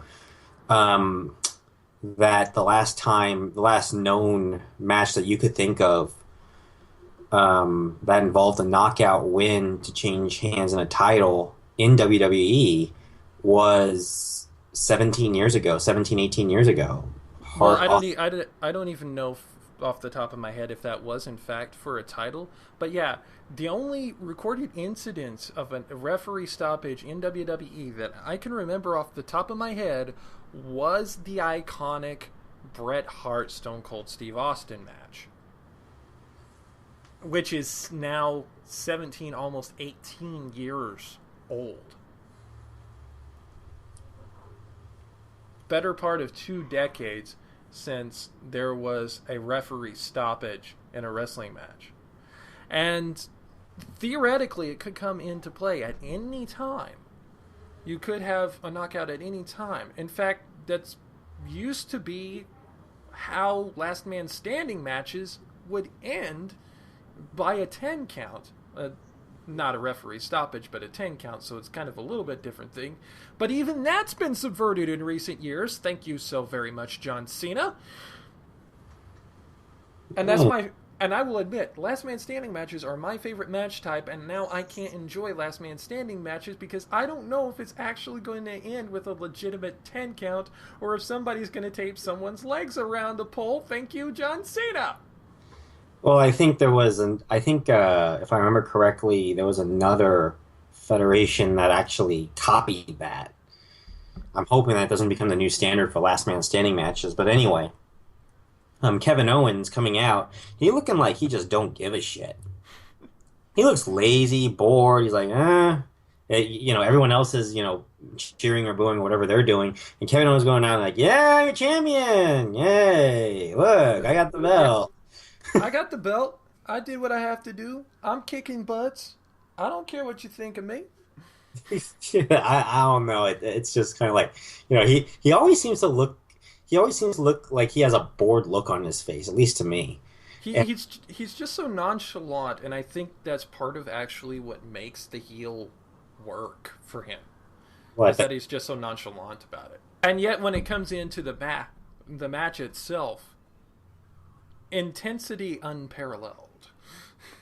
When it comes to the match itself, he'll really get into it, as he evidenced, not just in the match against Sami Zayn, but the match from the last NXT episode against Adrian Neville, which I think was a better match than Zayn Owens. And Zayn Owens I liked a lot. It was almost my favorite match of TakeOver Rival. And Owens Neville outdid that. And a lot of it was, again, the storytelling behind it. Neville had been taken out for a while with injury by Owens when he debuted. And Neville wanted revenge for that very, very desperately. So he got that in a non-title match against Owens. And while Owens did, in fact, end up winning, Neville really got a lot of his shots in, especially some of the higher spots, including a 450 from the apron onto the floor. Well, okay, so let's talk about ratings. Out of 5 stars, I guess we could say. Where would you rate Takeover Rival? Takeover Rival. I wouldn't necessarily say it's the best one that I've ever seen. The best wrestling event I've ever seen, but I'm going to give it a good solid four, maybe 4.5. I mean, I enjoyed it from stem to post. Even the one match, Baron Corbin versus Bull Dempsey, which had a little bit of botchamania bait in there, and the tag match between, the dubstep guys, I don't know what their team name is, versus the Lucha Dragons, Kalisto and Sin Cara, which again had plenty of botches in it because, of course, there's going to be botches in it when you've got Sin Cara involved. Uh, it was all enjoyable from beginning to end. And having William Regal as the GM for NXT is, by the way, another aside, absolutely ingenious move. He's not really able to wrestle anymore, but he does have the serious gravitas required to be an authority figure in the WWE. It's the best place that they could put him to put him over NXT, really. Well, I would give Takeover Rival, I would say 3 3/4. I didn't quite enjoy it as much as you did. I think it was a very solid show with solid booking. I think what makes NXT work is that they keep things a lot more simple than they do in WWE, and especially a lot more simple than they do in TNA. And in my opinion, in pro wrestling, simple works. Hashtag Rinka King. I I think that a lot of the wrestling that is there, the feuds are, you know what's going on, you know what's going to happen, you know that these two are going to fight, and you know the reason why that they're going to fight, and you know why that match is put there. They're not just thrown in last minute, and the one or two surprise matches that they may have, like in our Evolution, which I thought was a better pay-per-view in my opinion, where they had Kevin Owens go up against C.J. Parker. And I guess, they knew Kevin Owens was going to come in, but C.J. Parker, was his surprise opponent. Stuff like that. I kind of, it's just very simple. It's to the point. You know what's going to happen, and you're just there to watch it and have a good time. And I think that's what makes NXT work, where WWE right now is flailing a little bit. Yeah, it's by no means perfect, but then again, that's part of the point of NXT is to take these wrestlers, introduce them to the WWE style, and help shore up parts that they might be weak in. For instance, Finn Balor, still not that great on the microphone, but he certainly is really good in the ring, and with some time and improvement, or maybe a good manager, as I've seen it suggested, maybe even becoming a Paul Heyman guy, you know, he will be one of those stars for the future. Yeah, I think that's it. Yep, that's all we've got for the WWE. Coming up next, we've got an interview segment with the champion of Major League Pokemon. That's Alex Carbo, and we will be right back.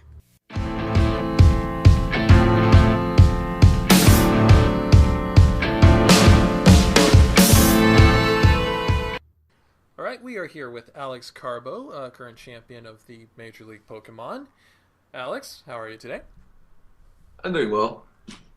All right.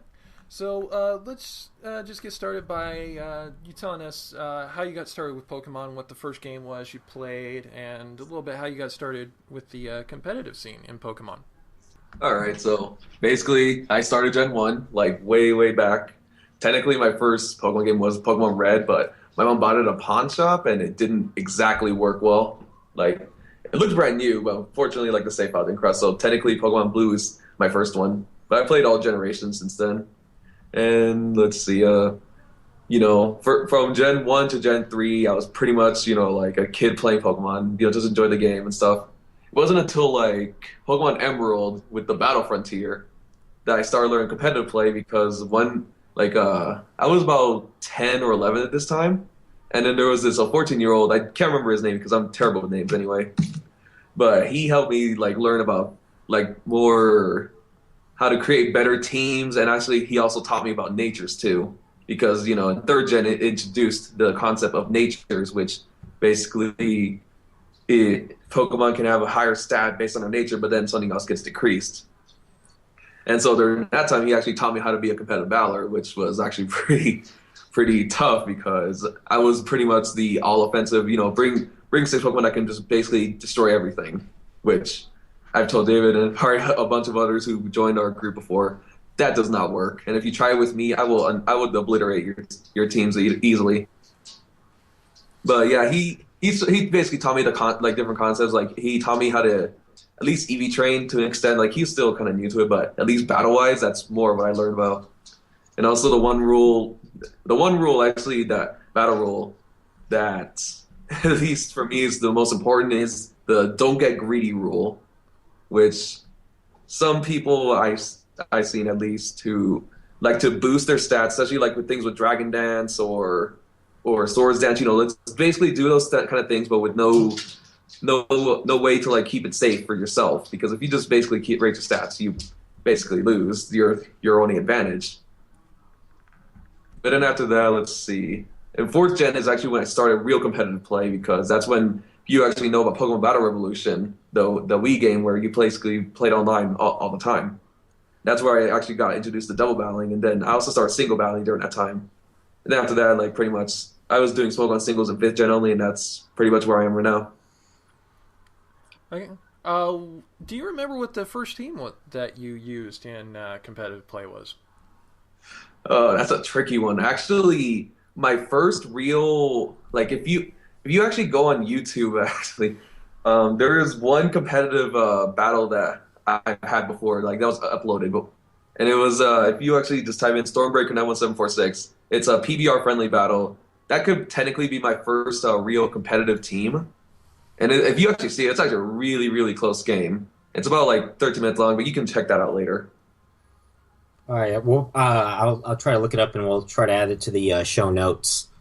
Yeah, it's fine. I mean, like I said, that was basically my first time actually being in competitive Pokemon battling, at least with a YouTuber and Poketubers and stuff like that. And I don't really challenge Poketubers that much anyway. Like I have some that are uploaded on YouTube, that at least not uploaded by me because I don't have any way to upload them, but they've uploaded it.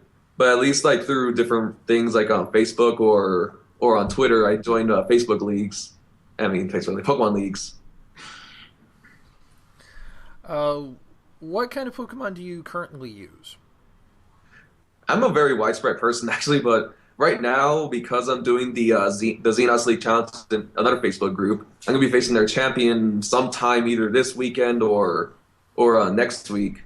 Right now, like my roster for at least that league is let's see, Mega Altaria, Mega Lopunny, Klefki, Sylveon, Umbreon, let's see, Breloom, Gengar, Keldeo, Landorus T, and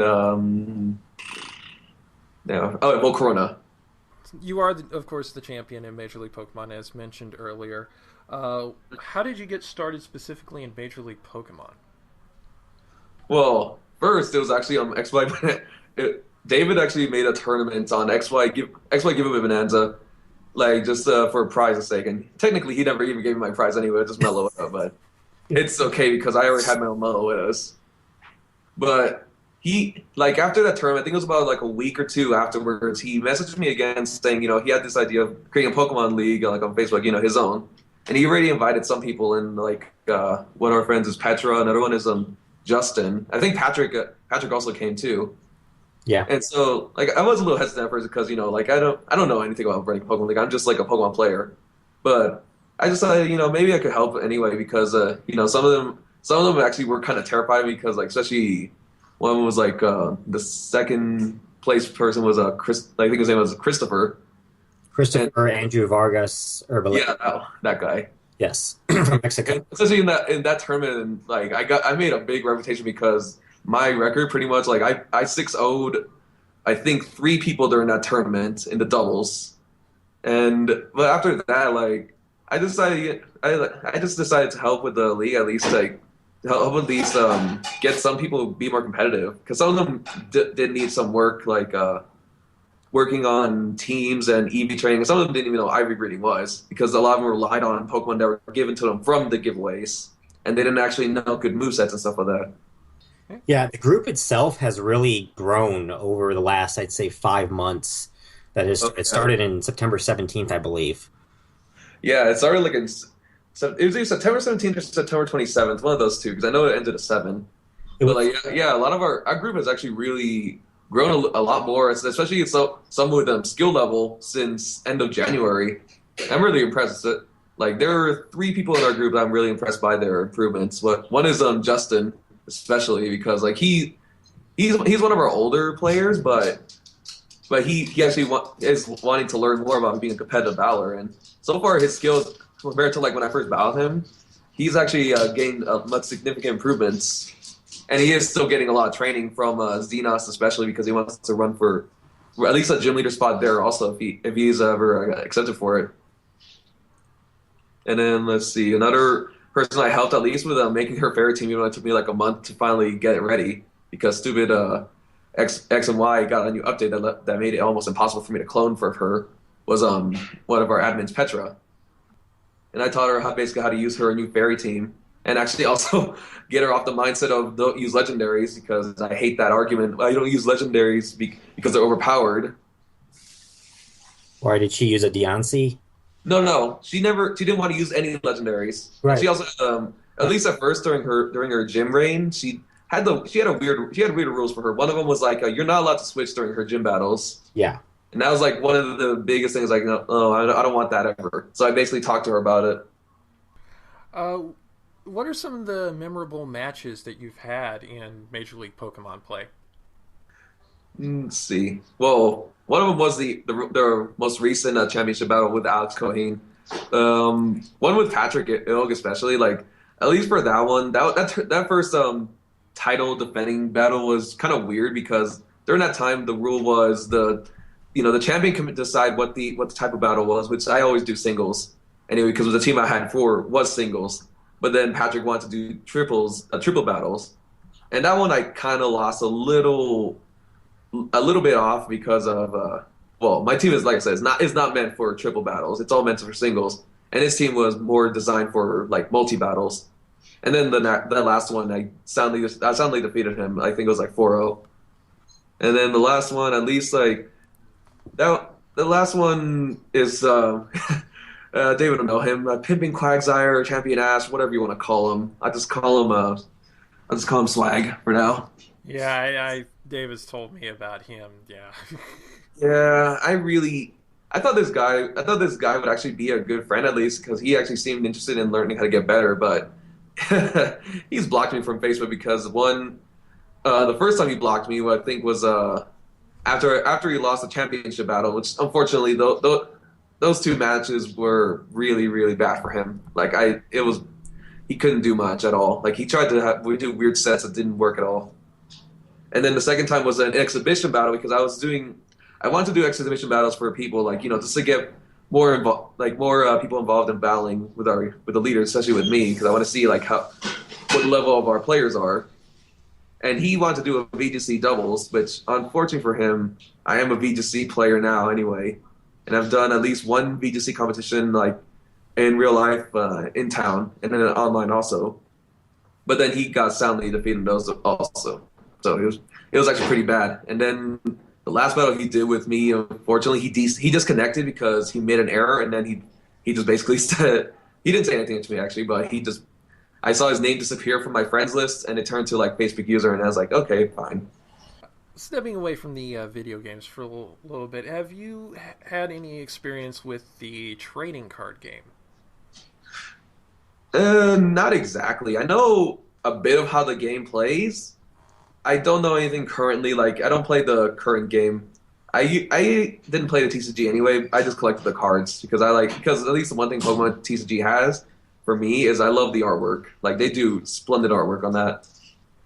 Of course, since we're all Pokemon fans here, the question that is inevitable: favorite Pokemon, favorite type? Okay, favorite Pokemon, I cannot say. Believe me, I have like a top 10, and they all could be considered number one. And then favorite type is actually is electric type. Why is electric your favorite type?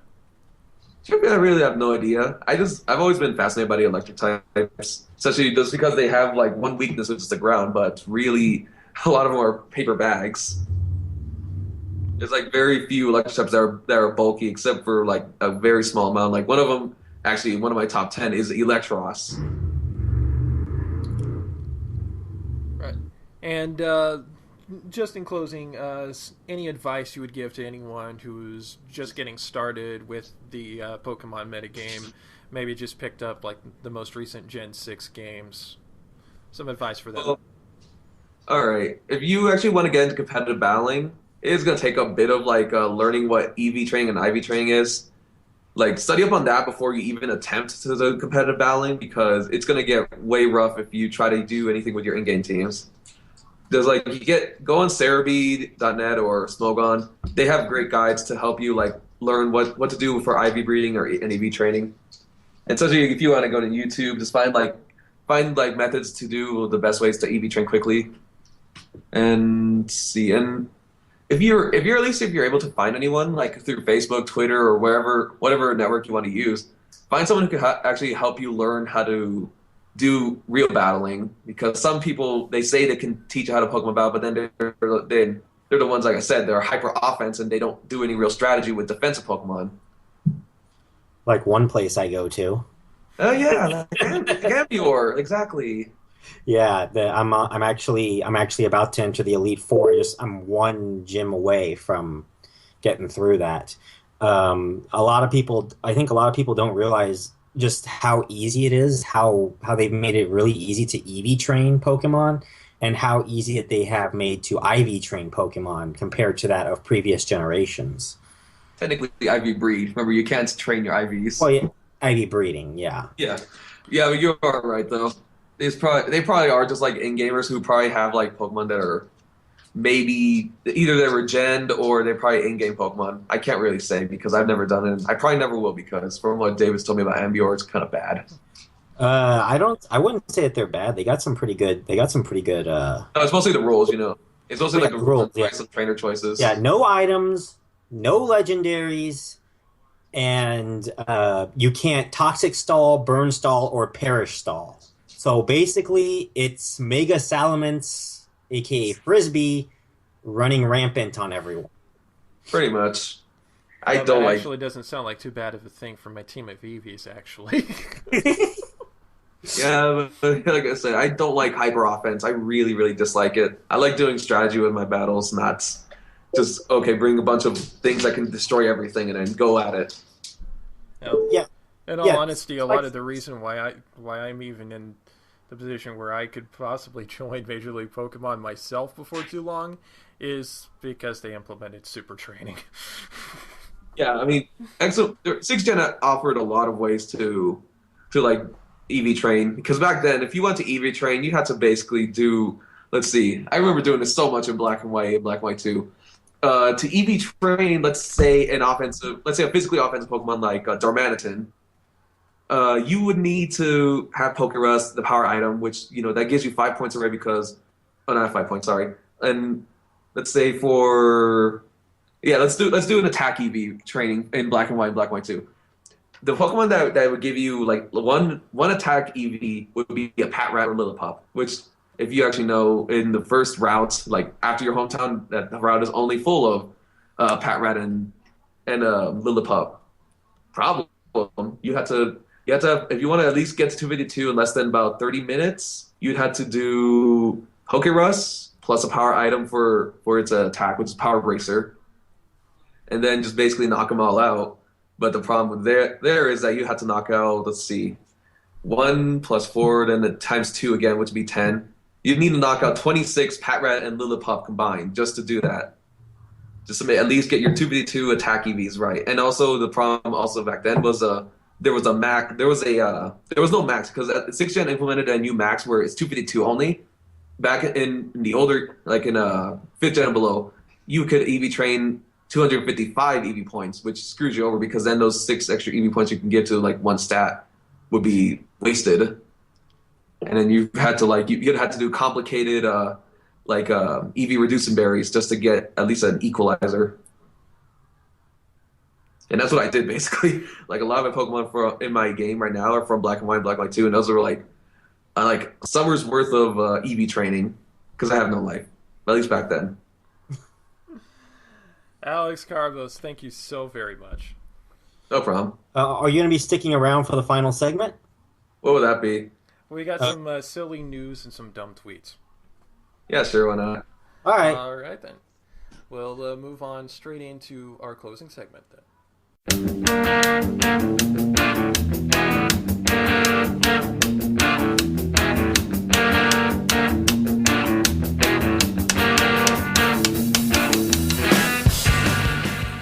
All right, first piece of silly news from the day. You've got to really feel sorry for this guy. This one comes from the UK's Daily Star. Man listens to Nickelback for 168 hours in a charity feat. I must erase. The How You Remind Me rockers have been repeatedly voted as one of the worst bands of all time, but that hasn't stopped podcaster Jesse Carey. He has raised nearly 10 UK pounds so far and plans to spend the next week listening to the Canadian band's entire catalog. Jesse, who says listening to Nickelback for 7 days is the, quote, ultimate test of human endurance, end quote, has even consulted doctors who told him he could face irreversible ear damage from the feet. He plans to conquer the challenge by stretching frequently and guzzling water. The proceeds will be given to Charity Water, an organization that builds clean water projects for struggling communities. Jesse added, I'm willing to put my personal health at risk for the challenge. Obviously, exposure to a large quantity of Nickelback is very dangerous. God, they're making Nickelback sound like it's mercury. Well, I understand.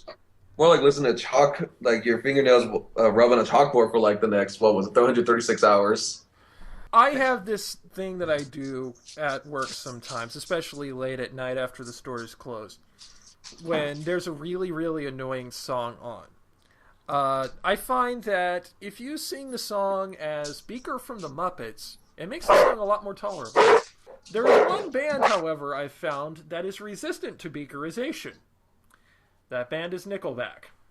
Well, I don't know. I think I can think of a number of songs I would rather not listen to. Actually, I could think of an entire genre that I would not listen 168 hours to, Screamo. By the way, Nickelback is also the band that in October of last year faced a crowd-funded campaign to block them from ever performing in Britain. Had the lovely hashtag, Don't Let Nickelback. Well, I guess that gives them at least one thing in common with Michael Savage. But of course, Chad Kroeger, frontman, is of the camp that all publicity is good publicity. So, he don't care. Well, is he like turning up the music to like max volume or something? Is that what they mean by shattering his eardrums or causing personal damage or? I have no idea, but I think he's just going to go insane. Yeah, Jesse, I wish you all the luck in the world, for you are a far braver man than I. You have to pay me. Okay. Well, this next story would be almost as infuriating if it were not for the fact that there is a very specific update. Earlier in the week, there was a story posted on thinkprogress.org about an Oklahoma lawman from my home state, dear God help me, who managed to get a bill passed through the Education Committee to ban advanced placement U.S. history for basically teaching the fact that America has occasionally sucked. I was all over this morning. I was just, for those of you that don't really know, before I was interested in, back into Pokemon and video games and competitive battling, I was a political blogger, and I was a somewhat fairly well-known political blogger, at least around the boards that I go to. And believe me, this just brought back up a lot of fire in me. This, ooh, Yeah. wow. There is, however, one very important update that has mitigated the fury on this. Uh, a poll of 6,627 students and parents in two Oklahoma cities found that 96% of them opposed efforts to ban the U.S. AP history class. So, the lawmaker who goes by the name of Representative Dan Fisher is going back and rewording the bill to be more supportive of the AP program and keep from basically deleting things in order to make room for 3 speeches by Ronald Reagan, a speech by George Bush, and absolutely nothing from any Democratic president since Lyndon Baines Johnson. I should say soon to be former representative. Yeah, we would hope so, because to the credit of my state, which I don't say this often enough, I admit, So, I am very proud of my state for being largely actively against this. And this is actually the second time this year that Oklahoma has shown some sense in regards to its lawmakers. The first being our esteemed Governor Mary Fallin, whom I affectionately refer to as Mary Phelan, wanted to introduce a bill to ban the wearing of hoodies in public places. And likely in response to things like gangs. Fury over, the whole controversy with the police in Ferguson, Missouri. That's just... Thankfully, that bill got shot down. Good. I could seriously sound off on this, but I know we have a guest here, and I'm not going to sound off on it. All I'm going to say is this. I think that the people of Oklahoma saw where they were in the education ranking list, and they saw 47. So who are the 3 states lower than them? Oh, yeah, one of them is Nevada. We don't want to be lower than Nevada, where I live, of course. Hopefully not for long. I'm getting some job interviews in Colorado. Yeah. Good luck with that. So I'm still trying to look for a job here anyway, so... But anyway, they see, oh, look, we're so low already on the list. We don't want to be any lower by eliminating an entire AP course. You realize how expensive it is for kids to get through college right now? I mean, they really need every credit that they can possibly get. And these idiots in the state legislature want to That's okay. If you actually don't know about this one, before Congress used to say pizza was a vegetable. Oh, they actually declared potato chips a vegetable. So Yeah. Even though potatoes are not vegetables in the slightest. Here's a good tip for those of you who are not yet of voting age. When you do get to be of voting age, do yourself a favor and assume that the people who are currently in office are idiots, because odds are they probably are. Unless they actually are not, which it's very, very rare. I think it's like what 3% of the time they're not idiots. Well, in the state of Oklahoma, that axiom definitely holds true. Maybe that's like 99.9% that they're idiots. Yeah, 99% of the time I tell people vote third party unless it is somebody that I think actually makes some kind of a difference. But enough of this stuff that's infuriatingly dumb. Yes. Let's move on to the stuff that's hilariously dumb. Dumb tweets of the week. This first one isn't really so much a dumb tweet as just a tweet about something dumb. We'll put the link up on the show notes.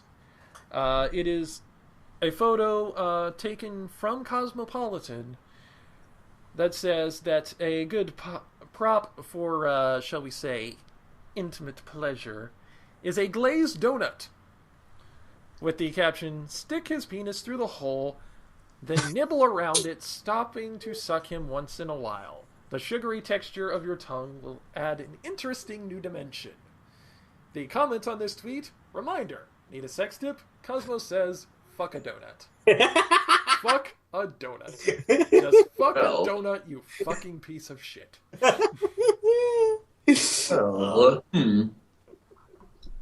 Okay. I am. Uh, I got one word to comment this. Sticky. it, yeah, suffice it to say, if you're having to take sex tips from Cosmopolitan, there are I would take probably any tip bigger from Cosmopolitan. Are you there are kidding? probably bigger problems with your relationship life. Just saying. Not like it. Not like they're gonna get any better anyway. Come on. All right. And now for the two other tweets. I'm going to go to this was tweeted, I believe, back in July. I'm going to double check here. Give me a second. Okay, so this was written on February 18th. And basically the comment was, come on, McDonald's, it's not that hard. And the tweet is, McDonald's fucking pissed me off. What's so hard to tell the difference between plain, Plane, and normal cheeseburger? Well, I don't know. I mean, one you can't unless you're that Frenchman who ate a plane in like what 2 weeks. Doesn't make a difference. Oh my God, I remember seeing that on the Guinness Book of World Records. Yeah. And now I'm just now I'm just bringing to mind that one comedy sketch about the guy who's trying to do all these fantastic feats, one of which is eating a cathedral. Suffice it to say, he broke his teeth on the brick. And I found this one person who I'm probably going to be having dumb tweets with this person for the next 5, 6 episodes. So I might as well start with one right now. She asked a very, very deep question. How come the sun is on fire? I really want to know. Well, you don't know about helium. It actually burns. Technically, she's not wrong because it's not technically fire. It's superheated plasma. Alex, you're in a science major. Make some bullshit up. Let's see. How do I want to say this? Well, when you burn water, you get two components. It's called H and O plus 2. Except you don't have the O in the sun. And then I'll leave you to your imaginations. Oh my God. Okay, and one more bonus for everyone. Some words of wisdom from another tweeter. Actually, this one happened twice. The comment being, I want my first son to be a boy. Well, you know... There's going to be a reverse King Henry. He's going to kill off every husband. Well, you know, to be fair, you know, transgendered people are a thing. Yeah, but that's not... That requires money and making sure you actually know you want to do that. Very true. You know, it could be that her first quote-unquote son turns out to be a girl. I don't think. We're an inclusive podcast here, you know. Be a Bruce Jenner and say you were actually a female all along. We're an inclusive podcast here, you know. Yeah. And stuff. Yeah. Yeah. I can remember how to get my Twitter on. Want me to do one more? Let's do one. Just saw this one. Let's do one more. It's the bonus Twitter. Bonus because as some of you might know, you know, I have to do something that's politically or religious related on every show. If Jesus was Jewish, how come he wasn't in the Holocaust? Oh. Yeah. And that's the show, everyone. Yeah, ladies and gentlemen, that is it for Casual Mode Podcast for this week. Thank you, Alex Carbos, for staying on for the final segment and helping us try and make some kind of sense of the stupidity here. And thank you again for letting us interview you about Major League Pokemon and competitive Pokemon. You ever want to battle me? You already know what to do. I'm ready. All right. We'll see. Yeah, that's it for Casual Mode Podcast this week. Thank you all for listening. Be sure to check out our minis and the first episode up on FNX Network, up on YouTube. We'll have it up on our Tumblr page as well, tumblr.com/Casual Mode Podcast or casualmodepodcast.tumblr.com. Also, facebook.com/Casual Mode Podcast for those of you that have Facebook. All right. You can catch me on Twitter, Shadowbird712. And I am Zero Sage Harpuria. And I'm having trouble getting on my Twitter. Yes, I'm Alex. Thank you all for listening, and until next time, later, y'all.